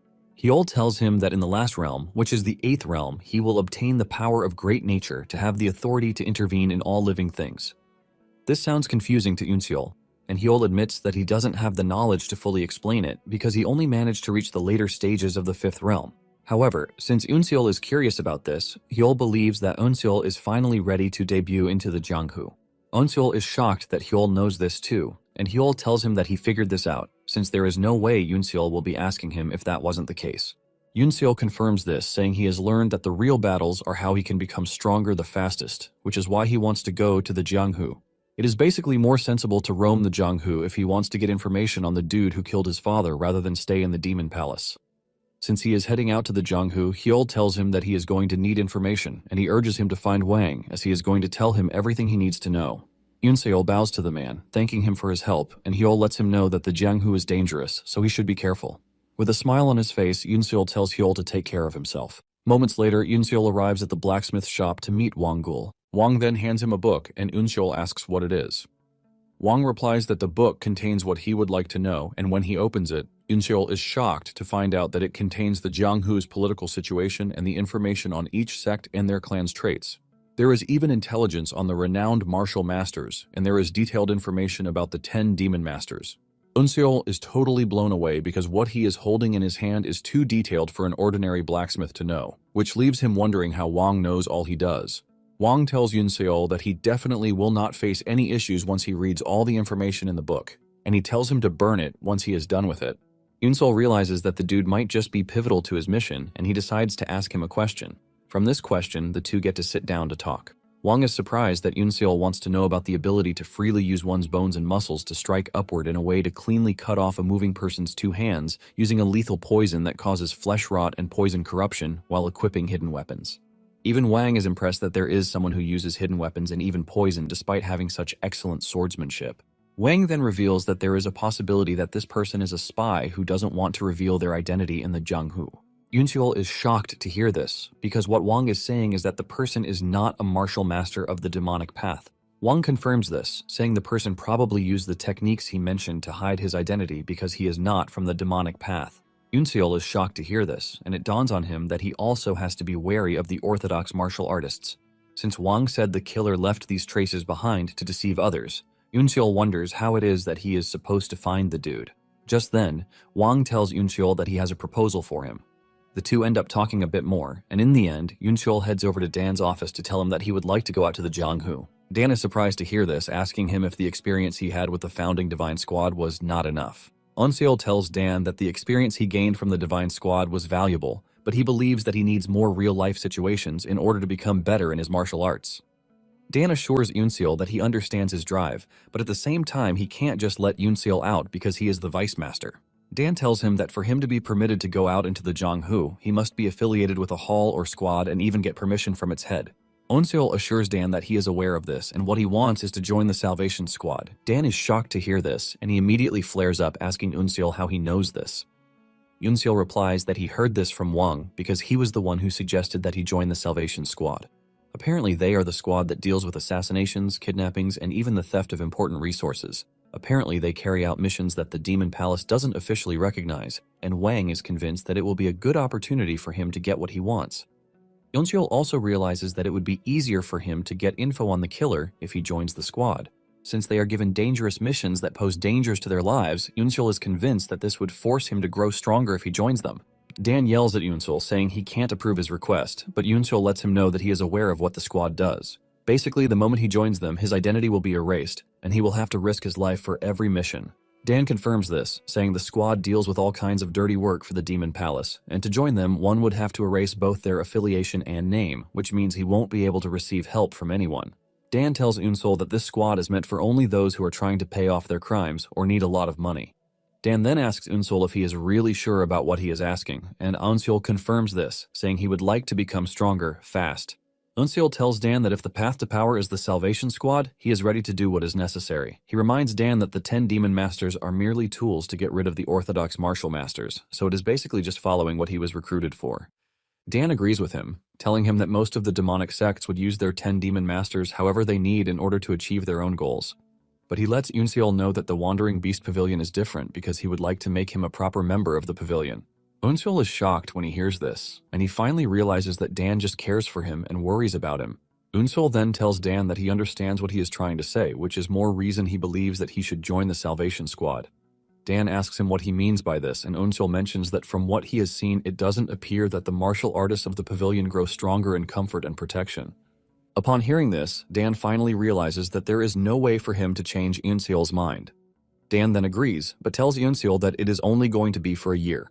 Yunsul thanks Dan for changing his mind, and Dan tells him that he is free to quit the squad at any point that he believes he has obtained everything he needs to obtain and return to the pavilion. Dan then decides to tell him something, since he has made the decision to join the Jianghu. He tells him that his current appearance is easily noticeable. There is no doubt that he is the most famous among the 10 Demon Masters too, and hiding his identity would help him out really well. Later on, Yunsul heads into the city with a hat over his head, but he looks different from usual. As he walks through the city, he realizes that a lot of people are actually whispering about him, and it is a great idea that Dan changed his looks before allowing him to leave the pavilion. Moments later, he arrives at the Salvation Squad's branch, which is located in Yueyang. Yunsul uses the doorbell, and when he doesn't get a response, he walks into the building. He realizes that it is disguised as a library, leaving him wondering if he is really in the Salvation Squad's base. Moments later, he finds an old dude who asks him what he wants. Yunsul replies that he is there to sell a book, and he brings out a book, which he hands over to the old fella. The dude checks out the book, and on the ink sitting at the bottom corner, he realizes that there is a familiar sign sitting right there. Following their protocol, the old fella tells Yunsul that the book is already old and he is not going to get much for it. Yunsul replies that he would trade it for another. The old fella then calls out his assistant, Mawoon, telling him to show Yunsul the books that they have inside. With an innocent face and tone, Mawoon urges Yunsul to follow him. Once they step into the inner room, Mawoon locks the door, and his aura expression immediately changes. He introduces himself to Yunsul, telling him that he is in charge of the secret meeting. Since the Salvation Squad members are called by their number for convenience's sake, he decides to give Yunsul the number 18. He then hands him a book, telling him to pick one of the missions in the book, and he would explain the details to him. He opens the book, and he finds a mission that has a reward of 500 Nyang, but has a third issue on it. Yunsul then asks Mawoon what this means, and he replies that it basically means the number of times that the mission has been issued in the past. Basically, someone failed the mission thrice, and it wasn't taken up for so long, which is why it was issued 3 times. After taking a closer look, Yunsul realizes that the mission is all about stealing treasure or spreading misinformation, so this doesn't fulfill what he wants. Yunsul basically wants a fight that would test him and make him stronger, and he continues looking through the book to try to find something like that. Suddenly, he runs into a mission that has been issued 9 times, and the reward for this is 3,000 silver Nyang. This mission is to eliminate the Vice Hall Master of the Blood Yin Cult's Soul-Sparing Hall. Mawoon notices that Yunsul is getting carried away by the mission, and he tells him that there is no need for him to look at it, explaining that the Salvation Squad's missions are separated into 4 levels. The closer one gets to the number 1, the harder it is. From the number 2, it is mostly people who have been in the squad for more than 3 years that pick it, while level 1 is reserved for the top skilled members, so it is given to the best. Mawoon tells Yunsul that at his point, level 2 is the highest level he can choose. He mentions that the Vice Master of the Soul-Sparing Hall has been a famous martial master for a long time, and they have dealt with countless assassins until that moment, so normal tactics won't even work. Mawoon scares Yunsul by reminding him that the mission is 3,000 Nyang for a reason, but Yunsul tells him that this is exactly the mission he wants. Mawoon is surprised that Yunsul is still demanding the mission, and Yunsul lets him know that he doesn't care about the danger it poses. Apparently, in the book Wang gave him, there was information about the target, which means it is not an impossible mission. Mawun is ultimately disappointed because he assumes that Yoonseol is just a kid rushing to his death when he already had high hopes for him. Since Yoonseol is insisting on what mission he wants, Mawun decides to lead him to where he will get the equipment for the mission. Mawun takes him to the armory, which is filled with several interesting weapons. But Mawun ends up giving Yoonseol equipment that is already old and rusted. Yoonseol figures out that he is getting trash because the agency is not ready to waste their good stuff on someone who is about to die. Yoonseol doesn't mind, since he is just going to have to prove himself by making sure the mission is a success. After Yoonseol's departure, the old fella asks Mawun how the meeting went, and he tells him that Yoonseol chose level 2 difficulty from the start. Mawun believes that this is the last they will hear of Yoonseol, and even the old fella is shocked that Yoonseol is taking on a mission that requires him to kill Seokjeong. This is basically a mission that all the elite members have failed, and Mawun reveals that this is why he gave Yoonseol random equipment, because he didn't want him to waste their resources. However, the old fella believes that things might not go the way they think. Talking about the Blood Yin sect, they live on the Blood Yin Island, and they are an evil sect of the demonic path that comes from the Blood Cult. Even though they live on a shut-in island, they still need deliveries. And this is the path Yoonseol plans to take. Acting like a delivery boy, Yoonseol plans to use the ships to infiltrate the Blood Yin Island. Onseol is busy helping out with the supplies when one of the martial artists suddenly grabs him and places a sword to his neck. Yoonseol freezes in fear, and it turns out that the dude was only testing him to see if he would react like someone who has learned martial arts. However, Yoonseol's perfect reaction of fear is able to deceive the dude that Yoonseol is not a spy. The dude sheathes his sword and suggests that they bring a doctor to treat Yoonseol. A doctor quickly rushes over to check on Yoonseol's injury, and he helps him to stitch up his neck. Yoonseol groans in pain as the doctor helps him out, but moments later the doctor tells him that it is done. He lets him know that there was some bleeding, but the wound wasn't actually deep, so he sewed it up, and with the look of things, he believes that it will close up in about 7 days. Yoonseol returns to the cabin and heaves a sigh of relief because he almost got caught. It turns out that he has been able to hold on this far thanks to the body transformation art he learned from the Vice Squad leader and the aura camouflage art he learned from Wang. Since the ship is going to sail the next morning, Eunseol believes that it is imperative he kill Seokjeong that night. Later that night, Eunseol puts on his disguise and he heads over to where the Blood Yin cult is located. He leaps through the roof as silently as he can while making sure that he stays in the shadows. He soon spots Seok having a conversation in the distance, and with the amount of internal energy he is sensing from the dude, he realizes that he is just as skilled as he was told. However, he finds it strange that the dude is freely emitting his internal energy as if he has not been targeted 9 times in the past. Yoonseol figures out that this might be a bait, and he concludes that he would have to watch out for it. Yoonseol starts following Seok, and as they move through the lonely hallway, he concludes that they are heading to the medicine storage, and he is able to put this together because of the smell. Since the medicine storage is underground, it is soundproof. Yoonseol concludes that this is going to be the best place for him to kill Seok. Yoonseol continues tracking the dude, and at some point it appears that Seok caught his scent, but he quickly hides behind a wall. Seeing that there is no reaction from Seok, Eunseol assumes that he is safe.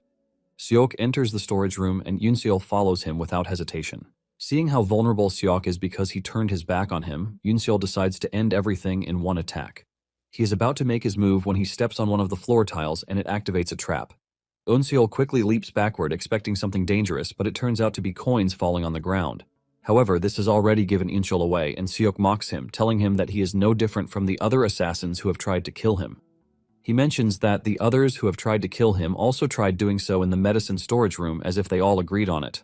Just then, Yoonseol notices that the pots sitting in the distance are all filled with human heads. Seok whips out his sword, and with a smile on his face, he tells Yoonseol that he would like to add his head to the ones he already has. Seok realizes that Eunseol is surprised, and he lets him know that his predecessors used the same tactics as him. They are always infiltrating incoming ships to try and assassinate him in the medicine storage room. He explains that it is because of this reason that he has set up traps, and all the assassins always fall for it. Yoonseol immediately realizes that this has been happening because of the lack of information among the Salvation Squad members. Since the mission is kept a secret, there is no exchange of information, causing them to keep falling into the same trap over and over. Seok then tells Eunseol that he looks really young, and because of this, he is not going to use his favorite weapon against him. Seok drops his best weapon and decides to grab a weapon off the wall, telling Eunseol to come at him. He promises to cut off Eunseol's limbs and watch him writhe in pain. Eunseol realizes that he has already failed the assassination, but this only means he gets to engage in a dangerous battle, which is something he wants. Eunseol dashes towards Seok and their sword clashes against each other. At the moment, Seok notices something, forcing him to push Eunseol backwards while commending him, telling him that his internal energy is pretty impressive. Seok adds that the sword techniques Yoonseol is using are not those of regular assassins, which makes him an interesting fellow to deal with. Seok then dashes toward Yoonseol with the black serpent blade technique, and Yoonseol observes closely to see that Seok might be fast, but his trajectory is quite obvious.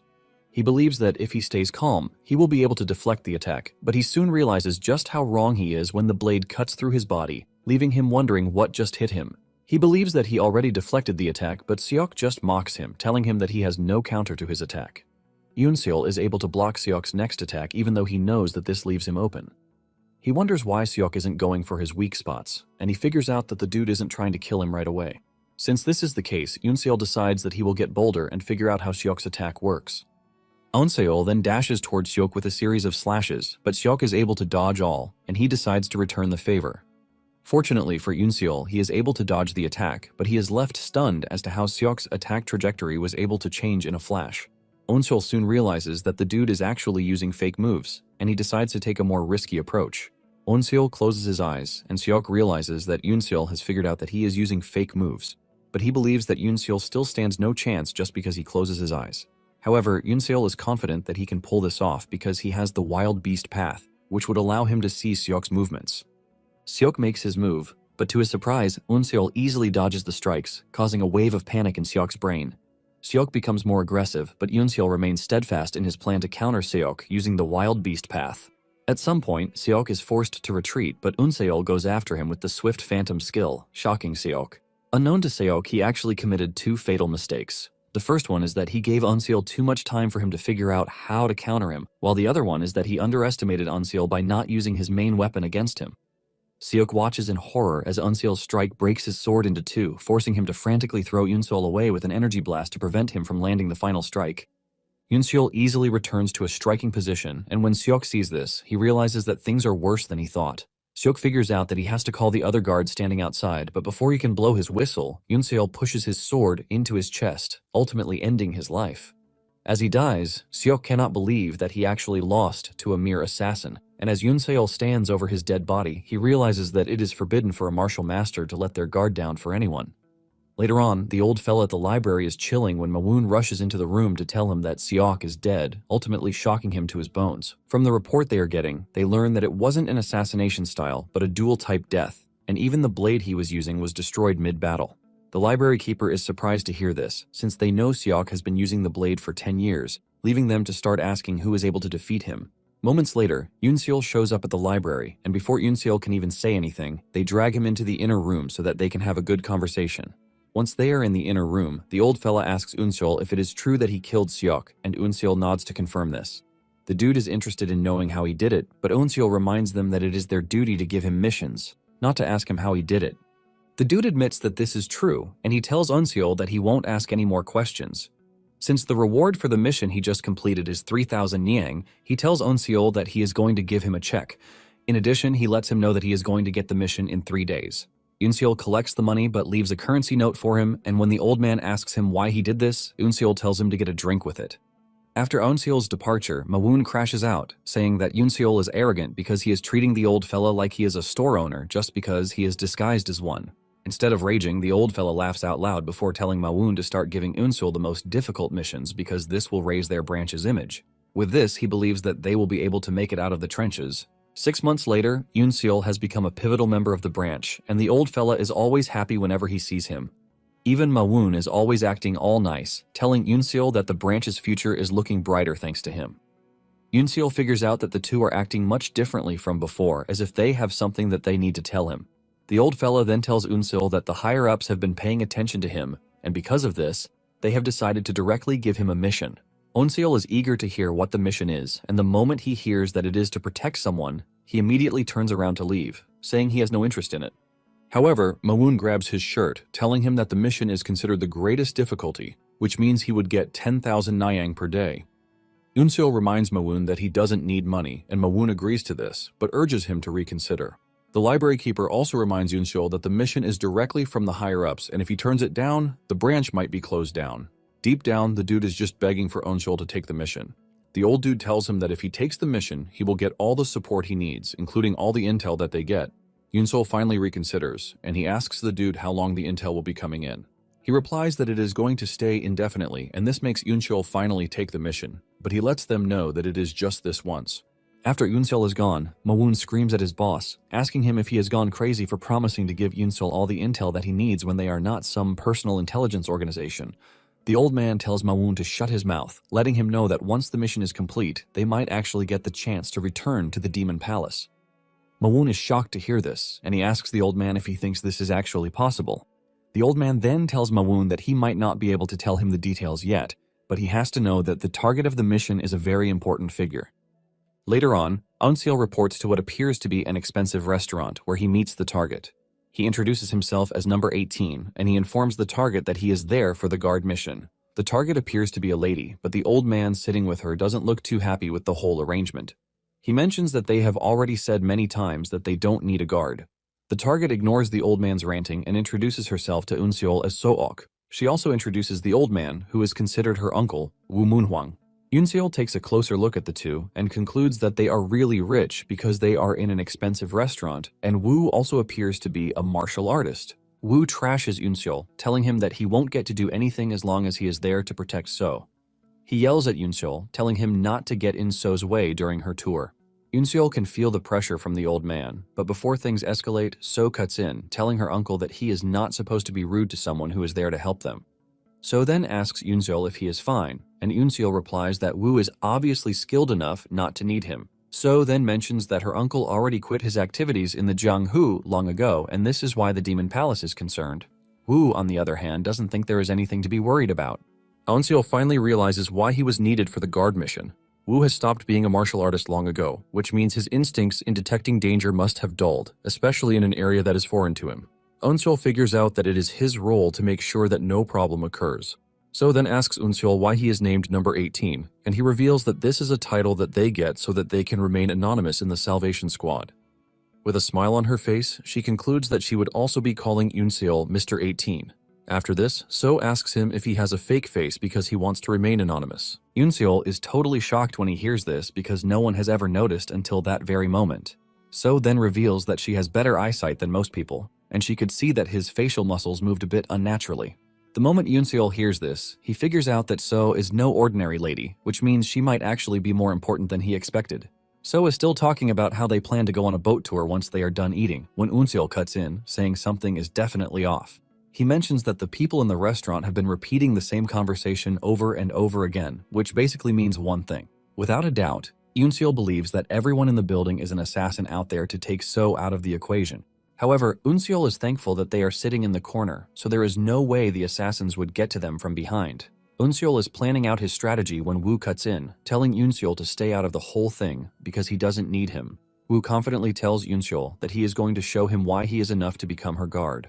Eunseol is about to stop him when Woo dashes to the front to get the attention of everyone in the room. The assassins are shocked when they realize that Woo has figured out who they are. Nonetheless, they decide to attack him all at once.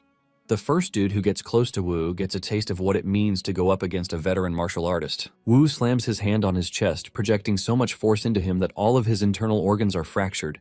The dude dies on the spot, while those behind him get knocked to the ground. Eunseol can't believe that Woo is able to do this much damage just from the force coming out of his palm. Eunseol then admits that the dude is more skilled than he thought. The leader of the assassin squad screams at his subordinates, telling them to rush at Woo because there are only 3 of them there. They follow his orders and rush at Woo, but this turns out to be a futile attempt as Woo smashes his palm into the ground to release a massive force, throwing them off their balance. Once they are in a vulnerable position, Woo goes after them, taking them down one after the other. Suddenly, a blade comes flying towards So's location, but Eunseol is there to protect her. He deflects the attack and he tells So to stay within 3 steps of his range. So acknowledges this, and before they know it, more assassins leap toward their position, but Eunseol remains steadfast. Moments later, Woo clears out the assassins he is engaging, and he confidently walks back to where So is to ask her if she is fine. So says she is fine, which is all thanks to Eunseol. Woo retorts, saying Eunseol didn't do anything, so she doesn't need to praise him. With a stern voice, Eunseol asks Woo if he is there to protect So, or if he is there to boast about his own skills. This pisses Woo off, and he tells Eunseol that he is an arrogant kid who doesn't have the right to talk to him. Just then, Woo looks around, and he realizes that Eunseol actually took down the assassins who got close to So. He finally admits that Eunseol might actually be useful, and he reluctantly commends him. He then suggests that they return to the inn, but Yoon advises against this, telling them that the assassins might have positioned themselves there already. Yoon lets him know that this same thing might happen in the inn, so it is better that they hide until they know who is behind the attack. However, Woo argues against this, telling Eun that the assassins are mere flies who pose zero threat to him. Eun admits that the assassins are no threat to him, but he reminds him that they are there to protect So. Woo argues that this doesn't change anything because he only let down his guard for a moment, which won't happen again. Yoon then suggests that they disguise themselves at least, but Woo still refuses, saying there is no need to be scared. Eun immediately figures out that Woo is not the type to be convinced, and he concludes that he is just going to go with what he says in the meantime. However, Yoon tells So to stay behind him the moment they enter the inn, because he is pretty sure that So is going to be in danger the moment they enter the inn. Nonetheless, he doesn't mind because he actually wants the battle. Moments later, they arrive at the inn, and upon opening the gate, Woo confidently strolls in. As they go through the walkway, Woo realizes that assassins are already lying in wait, and he lets off a big smile before going after them to take them out in an instant. After clearing out the assassin, he boastfully turns to Yoon, reminding him that he already told him that there is going to be no problem. However, Yoon tells him that the problem is not over just yet, and before Woo knows what is happening, a ton of assassins emerge out of nowhere. In no time, the trio is surrounded, and when Yoon sees this, he realizes just how important So actually is. After smashing a ton of assassins' brains for a while, Woo begins to get tired as he screams, complaining about how they just keep coming. No matter how many of them he takes down, twice as many end up coming again, like an endless loop. Woo notes that there are at least triple the number of assassins that ambushed them in the restaurant, and from the way they move, these assassins are not the regular kind because they're using proper sword techniques. This leaves Woo wondering why such an organized group is after them. Nevertheless, he continues to crush them with nothing but his palms, without getting a moment to catch his breath. Unfortunately, one of the assassins catches him off guard and strikes from behind. Woo wasn't expecting this, and as he screams out in pain, he calls out to So, who's also about to be taken out by the assassin. Fortunately, Eun steps in just in time and slashes the assassin into a million pieces. Afterwards, So thanks Yoon for saving her again, but he ignores her as he tries to figure out how to get out of this chaotic situation. As he observes their surroundings, Yoon notices that Woo is getting worn out from the endless fighting. Even though the old guy is powerful, there's no way he can keep this up while also thinking about how to protect So. Yoon knows that if things keep going this way, the assassins might end up defeating Woo. Meanwhile, Woo continued to put up quite the fight with his palms, but as Yoon speculated, he was beginning to burn out. Just as he stops to catch his breath for a moment, Woo's eyes widen as another fresh horde of assassins pours into the courtyard, looking ready to kill. Woo can't believe there are still so many of them, despite the large numbers he just took out. He knows he could probably handle them alone if only he didn't have to keep an eye on So at the same time. Since continuing such an endless battle while protecting So isn't feasible, Woo decides to take drastic measures. He calls Eunseol's attention and tells him to leave quickly with So while he handles the assassins alone. However, Eunseol lets him know that it's a bad idea since the entire area around the inn must already be surrounded. Eunseol also points out that it makes more sense for them to fight together instead of splitting up. Eunseol hopes they can hold out for just 2 hours until help from their side arrives. But Woo stands his ground and begs Eunseol to just do as he says. Eunseol quietly considers Woo's words, but So is against leaving Woo behind. However, Eunseol ignores her, and after apologizing, he lifts So into his arms, leaving her flustered. Seeing they're ready to leave, Woo immediately takes out a bunch of assassins with his palm strikes to carve an escape path for Eunseol. The moment the path is cleared, he orders Eunseol to leave, and without hesitation, Eunseol zooms off swiftly with So secured tightly in his arms. The assassins soon notice them, and from every corner they immediately charge towards them in pursuit, almost catching up. To put some distance between himself and them, Yoon decides not to use any fancy movement techniques, but focuses all his effort on increasing his speed because that is what he needs most in this situation. The moment he figures this out, Yoon zooms off at the speed of light, leaving them behind while So clings tightly to his chest. But just when he thinks they made it out safely, another group of assassins positioned in the surrounding area starts chasing after them. Yoon is surprised that they were also hiding this far and figures whoever sent them must have enlisted quite a massive number for them to keep coming. He then swiftly zooms off and a few moments later rushes into the Salvation Squad base. Mawoon and the leader of the base, Sang are about to welcome their new guest when they realize it's Yoon carrying a lady. Sang asks Yoon about the situation, and Yoon simply tells him that they need to borrow a room. Both Sang and Mawoon misunderstand the situation, especially since Yoon came with such a pretty lady. Without waiting for their input, Yoon pulls So away, telling them that he'll be using the secret storage room. He then pulls the room's hidden mechanism and takes So into the secret room where he asks her to wait for him. So is visibly shaken as she worries about Wu, and she's about to ask Yoonseol about him when Sang and Mawoon rush in, asking Yoonseol to explain what is going on. Yoonseol simply orders them to patrol around the store and take out any assassins that try to enter. He explains that a large group of assassins is after So and is swarming around the surrounding area like bees. Sang and Mawoon are shocked to hear this, and since they said their lives depend on the success of the escort mission, Yoonseol decides to put them to work. He sternly tells them to fight like their actual lives truly depend on the success of the mission. After hearing Yoonseol's instruction, Sang remains calm, while Mawoon tries to wrap his head around the whole situation. After a brief silence in the room, Sang makes up his mind to defend the store, knowing their return to glory truly depends on this last mission. The two men immediately pick up their weapons, happily deciding to defend the fort at all costs. Mawoon is even more excited that his death scythe will be drawing blood since it's been a while since they've seen any action. Before leaving, Sang and Mawoon happily introduce themselves to So, but before they can finish, So chimes in, saying she knows them. She recalls that they were famously known as the Gong Demon Duo. Even Yoonseol is surprised to hear this because he doesn't know much about these two. So reveals that she knows about their upcoming reassignment to the Demon Palace. She also promises to put in a good word for them with her father once she returns home safely. Sang and Mawoon are excited to hear this, while Yoonseol is still struggling to believe that these two clowns are really the Gong Demon Duo. Apparently, they used to be in a high position, but were demoted after they accidentally killed spies of the Demon Palace who were disguised as orthodox martial artists. After getting thrown out of the Demon Palace, they were exiled to the broken-down branch of the Salvation Squad to carry out their sentence. Mawoon and Sang light up as they thank So before enthusiastically scurrying off outside to fight for their future. So and Yoonseol watch the clowns as they jump out like jokers, telling So to rest well. Once they leave, Yoonseol also prepares to head out and warns So not to leave the secret room until he opens the door. Before he can step out, So stops him and expresses her fear about dying there. Yoonseol assures her that she won't die and vows to keep her safe no matter the cost. So is surprised to hear this, and she's greatly touched by his words. After a brief moment of silence, she steps closer, saying she has something to tell him. She then tugs at the back of his sleeves, telling him to remember what she's about to tell him in case she never makes it out alive. So then whispers into Yoonseol's ear, confessing that her last name is actually Dan. She reveals that her real name is Dan So-ok.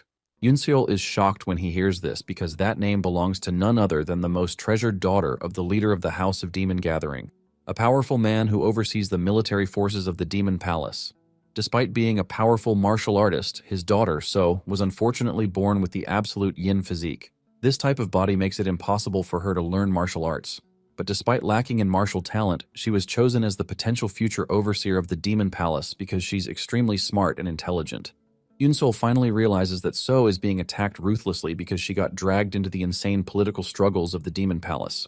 Yoonseol confirms again, just to make sure she's truly the daughter of the House of Demon Gathering leader. So then begs Yoonseol to tell her his real name since all she knows about him is that he is referred to as number 18. Yoonseol is taken aback by her request, but he turns her down and promises to tell her later. Fearing this might be the last time she sees him alive, So refuses to back down. However, Yoonseol refuses to change his mind and promises to tell her once he returns after handling the situation. So has no choice but to let him go, though she is pleased that he promised to return. After closing the door to the secret room, Yoonseol cannot shake the strange feeling left by So's request to know his name. He struggles to understand why a girl of her status would care about the name of a nameless member of the Salvation Squad. Pushing the thought aside, Yoonseol destroys the mechanism used to open the secret room. If he fails, the assassins will have a much harder time getting through the door, buying time for reinforcements to arrive and rescue So. After destroying the mechanism, Yoonseol senses assassins nearing the door to the store. He had hoped that Sang and Mawoon could hold them back, but the assassins arrived faster than he expected.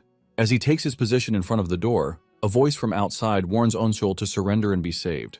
They even urge him not to waste his life, but Yoonseol finds this dialogue rather amusing. He reveals that the only reason an assassin would be talking like this is that they're not sure they can win against him. Hearing this, the voice on the other end falls silent for a few seconds before angrily cursing Yoonseol for being arrogant. The next moment, the door is sliced open as a group of assassins charges in, swearing to erase Yoonseol. Despite the numbers, Yoonseol remains calm and, with a single slash, cuts down the first line of assassins before effortlessly breezing through the rest.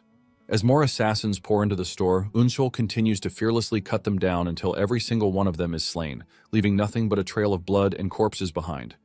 After slaying dozens of them, Yoonseol tries to catch his breath. But he curses under his breath as he senses another person in the room. He thought he defeated every single assassin that came in, but one was still lurking behind in the shadows. Suddenly, a voice echoes from behind the door, commending Yunseol for detecting his presence. The moment he steps out, he questions where a powerful guy like Yunseol came into the mix.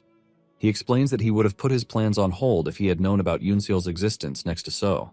From his tone, Yunseol can tell that his presence definitely ruined this dude's plan. He figures that their plan to assassinate So was probably set in motion before he joined the Salvation Squad 6 months ago. This guy then advises Yunseol to back off and promises to let him walk away with his life intact. The masked dude assures him that he's not trying to negotiate just because he's scared of losing to Yunseol.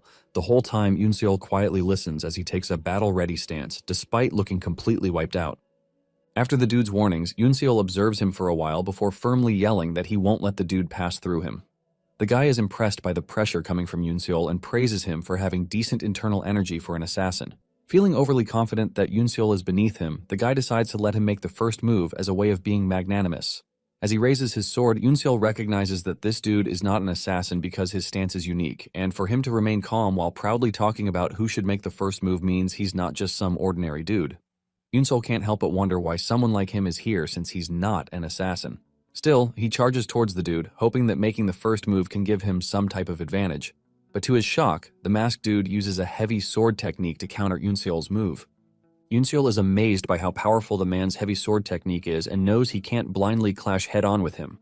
If he does, his sword will instantly shatter, putting him in a very dangerous situation. The only way for him to face this is to counterattack with a heavy sword technique. Yunseol first manages to deflect the guy's first strike, which surprises him that Yunseol was able to evade his attack. He even commends Yunseol's technique, but points out that this move shows that Yunseol doesn't have the means to properly block his attacks. He charges forward again to deliver another strike, which Yunseol deflects again. But what he doesn't know is that Yunseol also possesses a heavy sword technique. Since this dude looks down on him as a mere assassin with some tiny bit of inner energy and no skills, Yunseol decides to take advantage of this. He plans to bide his time until the guy uses a powerful attack to show off his superiority. Yunseol reasons that his opportunity will come while this dude is flaunting some flamboyant moves. A few moments later, Yunseol returns to his position and notices a sword still lodged in the back of one of the fallen assassins. Believing that Yunseol has been doing nothing but dodging and deflecting in an attempt to stall for time, the masked assassin decides to end the battle with a single powerful strike. As the assassin leaps into the air, determined to deliver the finishing blow, Yunseol puts his plan into action. In one swift motion, he pulls the sword from the fallen assassin's back and grips it in his free hand. He intends to use the essence of the dual-wielding mind art, a technique he learned from a member of the founding divine squad of the Wandering Beast Pavilion. Charging toward the masked guy, Yunseol attacks with both swords simultaneously. With one hand, he unleashes team leader Jian's Heavenly Overlord Ultimate Blade Momentum, while with the other, he executes a powerful heavy sword technique. The two attacks converge as he meets his opponent head-on, their blades colliding in midair with overwhelming force. The masked assassin is caught off guard by Yunseol's unexpected counterattack. He still manages to land his strike, but he does not emerge unscathed. Although his injuries are far less severe than Yunseol's, the exchange leaves him shaken. He is especially surprised that Yunseol actually wields a heavy sword technique. He quickly realizes that he had fallen right into Yunseol's trap, allowing his own carelessness and pride to be exploited. Had he not instinctively expanded the range and power of his heavy sword technique at the last moment, Yunseol's attack might have severed his head entirely. That realization leads him to the conclusion that Yunseol cannot be allowed to stay alive. However, as he prepares to deliver the finishing blow, he senses a powerful aura rapidly approaching the store, which he immediately recognizes as Wu's. Without hesitation, he decides to abandon the attack and retreat. This is because while Yunseol is an easy target, Wu is an entirely different matter. He knows that there's no guarantee of victory against someone of Wu's caliber, and engaging him in battle under the current circumstances would be a reckless gamble. Although furious, the dude is unwilling to take that risk. He says Yunseol is very lucky today, but promises that he will return one day and finish him off slowly. Using the little strength he has left, Yunseol replies that the dude stole his line. The response amuses the masked man, and before disappearing, he says that he will be looking forward to Yunseol's revenge. Even after the masked assassin vanishes, Yunseol remains standing for a moment before finally collapsing. He recalls the overwhelming pressure the masked man released just before leaving and wonders if he had been hiding his true strength the entire time. Putting the thought aside, Yunseol heaves a sigh of relief just as the secret storage room finally opens from the inside. When So sees him on the floor, she rushes over to check on him and blames herself for his current state. She begs him not to die on her, but Yunseol simply scolds her for ignoring his warning to stay hidden until he opens the door. So bursts into tears as she explains that she came out because she was worried about him. Eunseol is moved by her words and finally tells her his real name as promised. So is puzzled for a moment until he reminds her about their discussion before he left the secret storage room. He then repeats his name, just in case she didn't hear him clearly the first time. After hearing his real name, So stares at him for a brief second before happily promising to remember both his name and his real face. Hearing this, Eunseol touches his face and realizes that the body transformation technique he used to change his face has worn off, revealing his true face. Even though he looks like shit at the moment, So is still captivated by his looks. A few minutes later, Eunseol struggles to sit up and tells So to give him a hand. Just as So is about to pull him up, Woo barges into the store, asking if she's alright. He suddenly stops in his tracks in shock when he sees the pile of assassin corpses lying in the room. He can't believe Eunseol single-handedly took down this many assassins. After musing over the incredible sight, he rushes into the next room to make sure So is safe. He immediately falls silent when he sees her with her arms around Eunseol. Realizing how Woo could misunderstand this as a compromising position, So quickly pulls away, stammering. She awkwardly assures Woo that she's fine thanks to Eunseol's protection. Just then, Sang and Mawoon rush into the room, weapons up, claiming they came to help. Sang explains that they did their best to hold off the assassins, but a few of them got away and headed towards the store, so they came to help. Before he can finish speaking, Sang realizes that everyone in the room is staring at them like clowns. Seeing that they're a bit late to offer any help, Sang and Mawoon shut their mouths, wondering why the room is so tense. Woo then walks up to Eunseol and commends him for protecting So. Eunseol says he was only doing his job, but the next moment, Woo falls to his knees before Eunseol. He expresses his gratitude before apologizing for being such a pompous brat earlier. He humbles himself and thanks Eunseol for keeping So safe, even though he treated him like trash earlier. Eunseol is moved by his words, while So is surprised that her proud uncle is bowing down, knowing that being humble is an unusual thing for him. Eunseol manages to stand up and offers Woo a hand to show that he isn't nursing any grudges. Woo is a bit taken aback seeing how magnanimous Eunseol is. He then shakes Eunseol's hand, and as a sense of shame washes over him, Woo admits that Eunseol is truly an incredible man. Not just because he's talented, but the way he carries himself is quite commendable. After getting that out of the way, Woo asks the inspectors if they've uncovered the identity of the assassins. One of them explains that they were not able to find anything linking the assassins to any specific sects. They couldn't even uncover whether the assassins belonged to the orthodox or unorthodox factions. Woo is disappointed to hear this, as he mentions that the group was quite organized and had no plans of leaving any traces behind. He then says he will be returning to the headquarters and vows to uncover the identity of the attackers, no matter what. With Woo's declaration and the expression on his face, Eunseol concludes that the Jianghu is about to see bloodshed. Later that night, Woo and So board a carriage to head back to the Demon Palace. From the window of the carriage, So bids Eunseol farewell, wishing they meet again someday. Eunseol doesn't respond and simply watches as their carriage drives off. Somewhere in the Blood Slaughter sect, the sect leader is furious when he learns about the failed assassination attempt on So's life. He finds it difficult to believe that they failed despite deploying the massive main forces of the Blood Slaughter sect. He continues to question how the mission failed even after getting rid of Woo from So's side. However, the messenger is unable to explain where things went wrong, leaving the sect leader frustrated. Suddenly, a commotion erupts outside and he sends the messenger to check what's going on. The moment the guy opens the door, his head is detached from his neck in an invisible strike. The sect leader is spooked as the head bounces to the floor. Shocked, he asks the executioner if they're here to tie up loose ends, but before he can finish speaking, he's also slain. A few moments later, martial artists from the House of Demon Gathering rush to the Blood Slaughter sect to investigate the mastermind behind the attempt on So's life. They arrive at the request of her father, but are stunned when they discover the sect drenched in blood. Shortly after the failed raid, the captain reports back to So's father, Dan Wulhon, the leader of the House of Demon Gathering.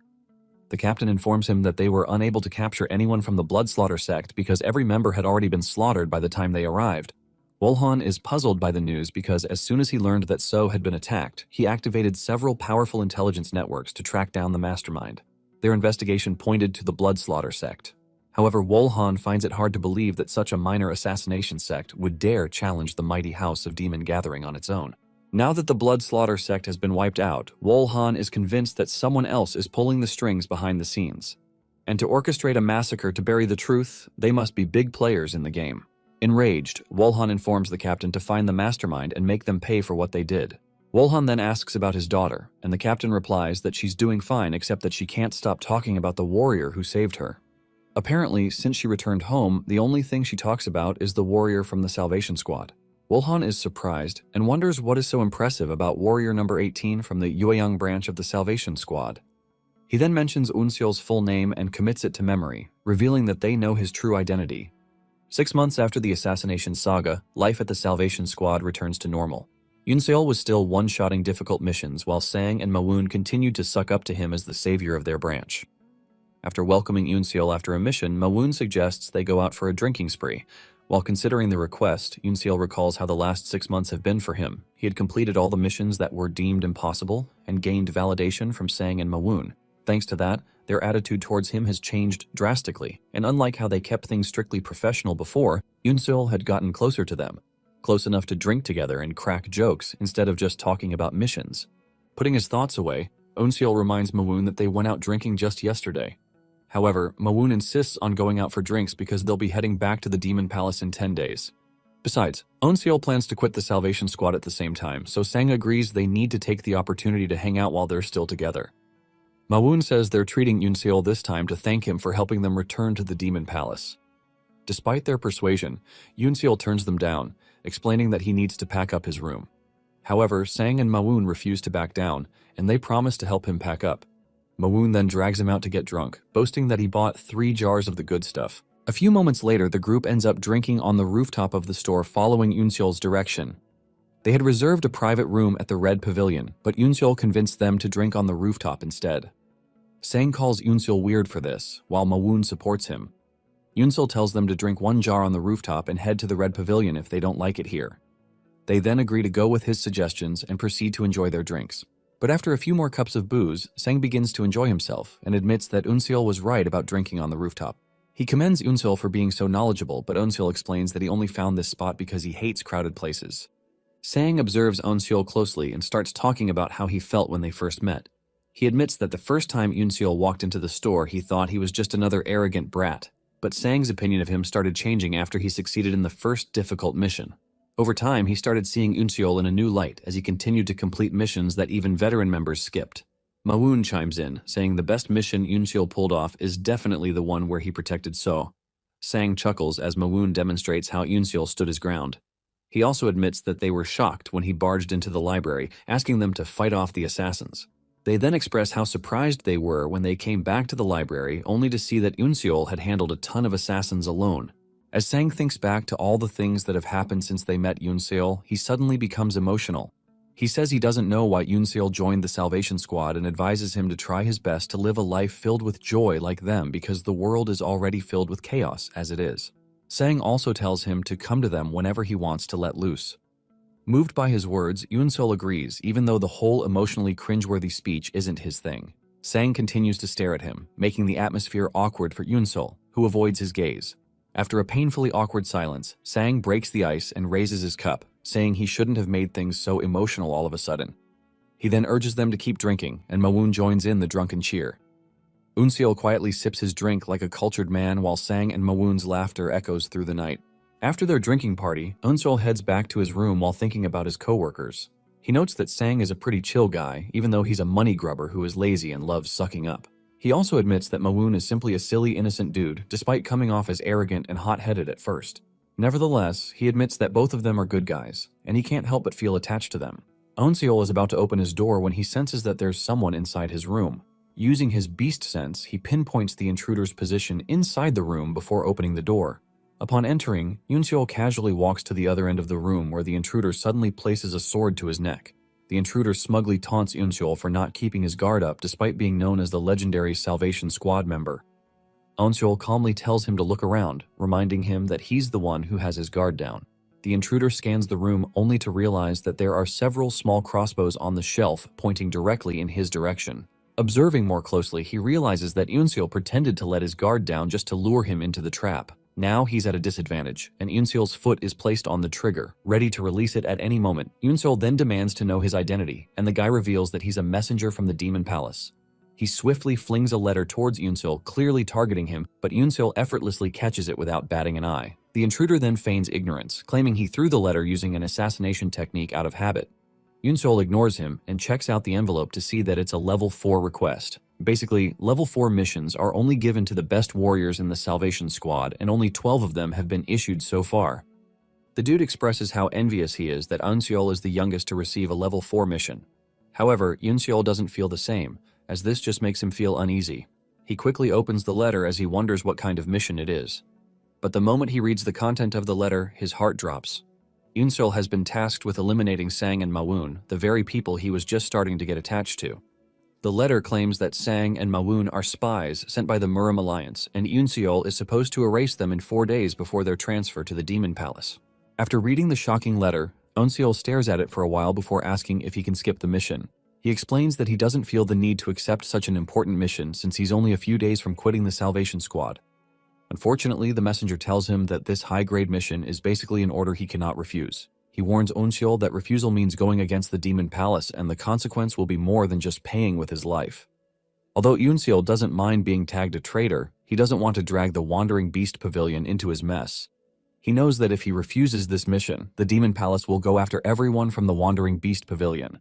The messenger then asks Yoonseol again if he's sure he wants to reject the mission. Yoonseol ignores the question, and after carefully studying him, he concludes the messenger's gaze seems sus. He suspects that the Demon Palace might be giving him this mission to test his loyalty. Yoonseol feels that they're doubting his identity because he has achieved so much in such a short time. The fact that they're forcing him to accept such a high-priority mission confirms his suspicions.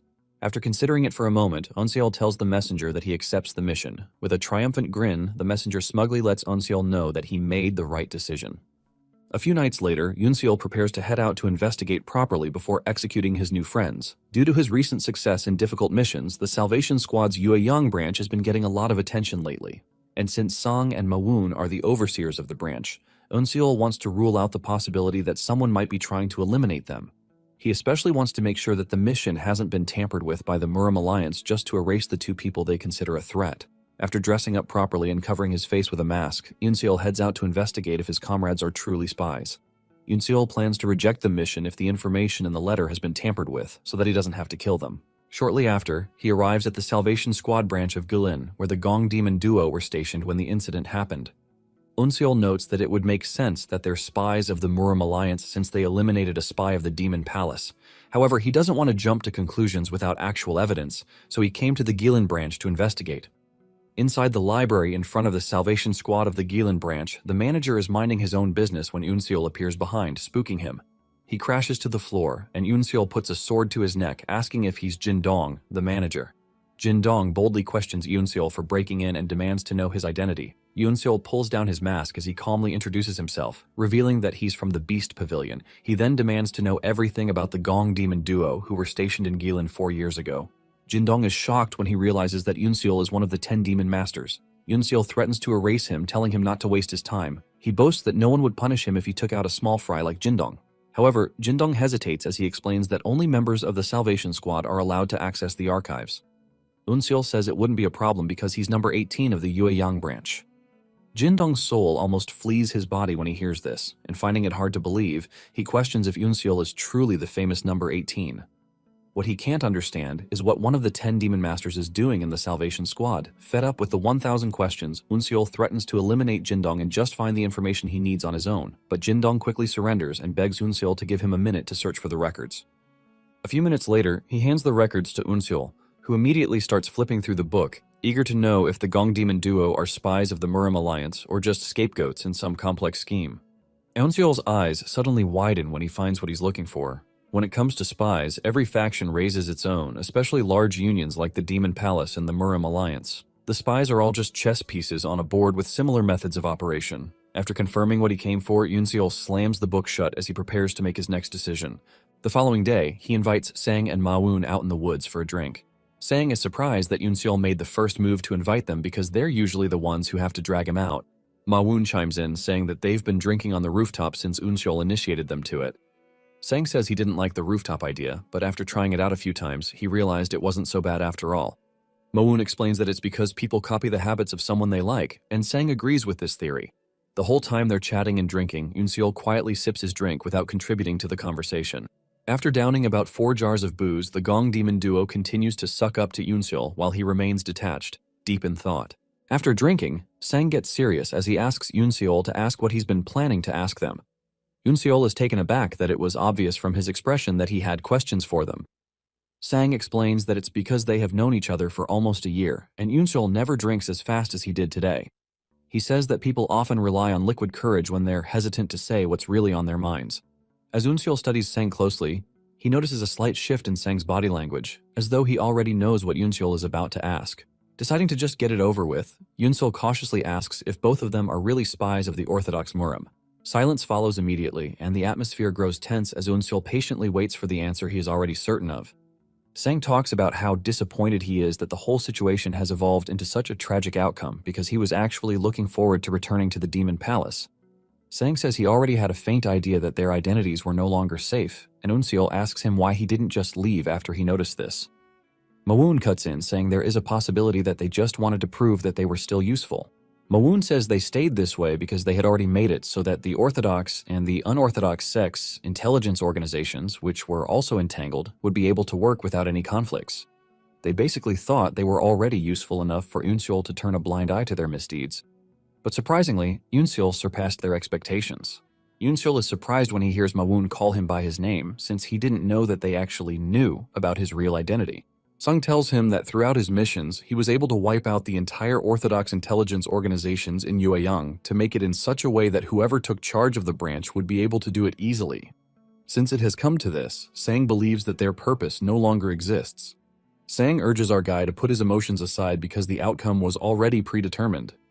Unseol is sad to hear this, since he has grown an attachment to the two over the past 6 months. However, the ruthless way of the Murim world now requires that he cut their throats. After a moment of silence, Sang speaks up, telling Unseol that he can clearly see that he is ready, and since it has come to this, it is better if they begin. Mawoon makes the first move and suddenly disappears from where he is sitting. Unseol's Spider-Man senses kick into play, and he catches onto Mawoon's attack, which is coming from behind. He is able to move away just in time to avoid Mawoon's sickle weapon. Unseol blocks the weapon, and this results in a clash, which leaves Mawoon impressed. Unseol then turns his attention to Sang, who is already coming toward him. Sang arms himself with 2 short staves, which are more than capable of blocking Unseol's attack. The fight intensifies as Unseol is pushed backwards by the two, forcing him to stay on the defensive. Nonetheless, they are impressed with the fact that Unseol's speed is able to match theirs. Suddenly, Unseol shows them what his speed can do by disappearing out of their sight and appearing behind them, while urging them to drop their weapons because there is no way they can defeat him. Sang smiles and tells Unseol that it is left for them to see. The fight resumes, and Unseol immediately notices a change in Sang's fighting pattern. Sang's approach makes the whole fight even messier for Unseol, and it starts feeling as if Sang is wielding a staff. Sang proudly tells him that the technique that he is currently witnessing is the pride of his sect, the dog-beating staff technique. The moment Unseol hears this, he recognizes the fact that it is a martial art of the beggar's sect. At the same time, Mawoon does him the honor of telling Unseol that the technique he wields is his sect's sun-shooting sword technique. Unseol also recognizes this as a technique proudly practiced by the Diankang sect. With this, Unseol realizes that they were masters of one of the 9 sects that belong to the Orthodox Murim. As the fight continues, Unseol realizes that they are making life difficult for him by using the combination of the 9 sects and the demonic sect's special weapons. Unseol soon finds himself getting knocked by their overwhelming attack power, leaving him to ask himself the important question. He wonders if he is finally going to lose. But the answer he gives himself is a positive one. Unseol refuses to go down just easily, and he plans to put all of the techniques and insights he has gained from battling martial artists from the Orthodox sect into play. As the two rush towards him, Unseol calms down and reads their moves to get the pathway into overwhelming them.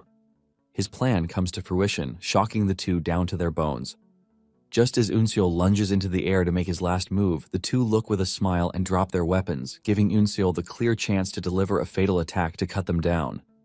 After the dust settles, Mawoon has completely died from the last attack, while Sang is still trying to hold on to life. With sadness in his voice, Unseol asks Sang why they didn't block or even try to dodge his last attack, and Sang reminds him that the outcome has already been predetermined. Sang mentions that secret agents whose identities have been revealed have no place to go back to, which is why he and Mawoon had to fight him, but they actually have no intention of killing him. Sang reveals that Mawoon had always compared Unseol to a stubborn younger brother they never had. Sang then tells Unseol that he has one final piece of advice for him. He informs him that the Murim Alliance and the Demon Palace are both paying attention to him, so he urges him to be careful. After saying this, Sang finally gives up the ghost, and he crashes into the cold snow. Unseol stands there in horror, watching the whole situation unfold, and when he finally pulls himself together, he buries the two. Remembering Sang's words about secret agents not having a place to return to, he prays that they find somewhere to return to in the afterlife. Later on, Yoonseol returns to the Wandering Beast Pavilion and he reports to Dan, telling him that he has finished his work in the Salvation Squad. Dan commends him, telling him that he heard the news that his work in the Salvation Squad was incredible, but he would like him to explain everything that happened himself. Eunseol lets Dan know that following the Demon Palace's order, he killed the Gong Demon duo. Dan asks for more, saying he is pretty sure that this was not all that happened. Yoonseol then pours out his heart, revealing that he spent about a year with the two, so he had grown feelings of trust to some extent. Eunseol says he thought he had gotten rid of such unnecessary emotions for the mission, and seeing how troubled Eunseol is, Dan cuts in, telling him to follow him. Dan leads him to a quiet place, and Eunseol is still wondering why they are there when Dan tells him to pull out his sword. Eunseol is shocked when he hears this, and Dan tells him that he just wants to check how much he has grown from his experience with the Salvation Squad. Eunseol is taken aback that Dan is requesting a sudden duel, but at the same time, he believes that the Vice Master must have a reason for this. Eunseol then reaches for his sword, saying he is going to make the first move. Yoonseol lunges towards Dan and knows that if he allows the fight to prolong, he will be the one at a clear disadvantage, which means he has to go all out from the beginning to end the battle as fast as he can. As he approaches Dan, Yoonseol hesitates because there is no opening for him to exploit whatsoever, and by the time Dan finally reacts to his attack, he makes a two-finger gesture before easily blocking Yoonseol's attack. Dan smiles while saying he is impressed that Yoonseol is able to use the squad leader's technique even though it is not as impressive. Yoonseol gets repelled backwards, shocking him because Dan did it so easily. Dan lunges toward Yoonseol with a scary attack, while telling him that his strategy to end the fight as fast as he can is actually impressive, and because he has such good insight, he is going to show him one move. Aura starts pouring out of Dan's body as he prepares to unleash the said move. The ground shakes visibly, and Dan tells Eunseol to block the move with everything he has because failure to do so might result in his death. Dan reaches for his sword, and as he pulls it out of the sheath, it pulls in an immense aura from the air, creating a typhoon-like effect as Dan's eyes glow too, while Eunseol trembles in anticipation.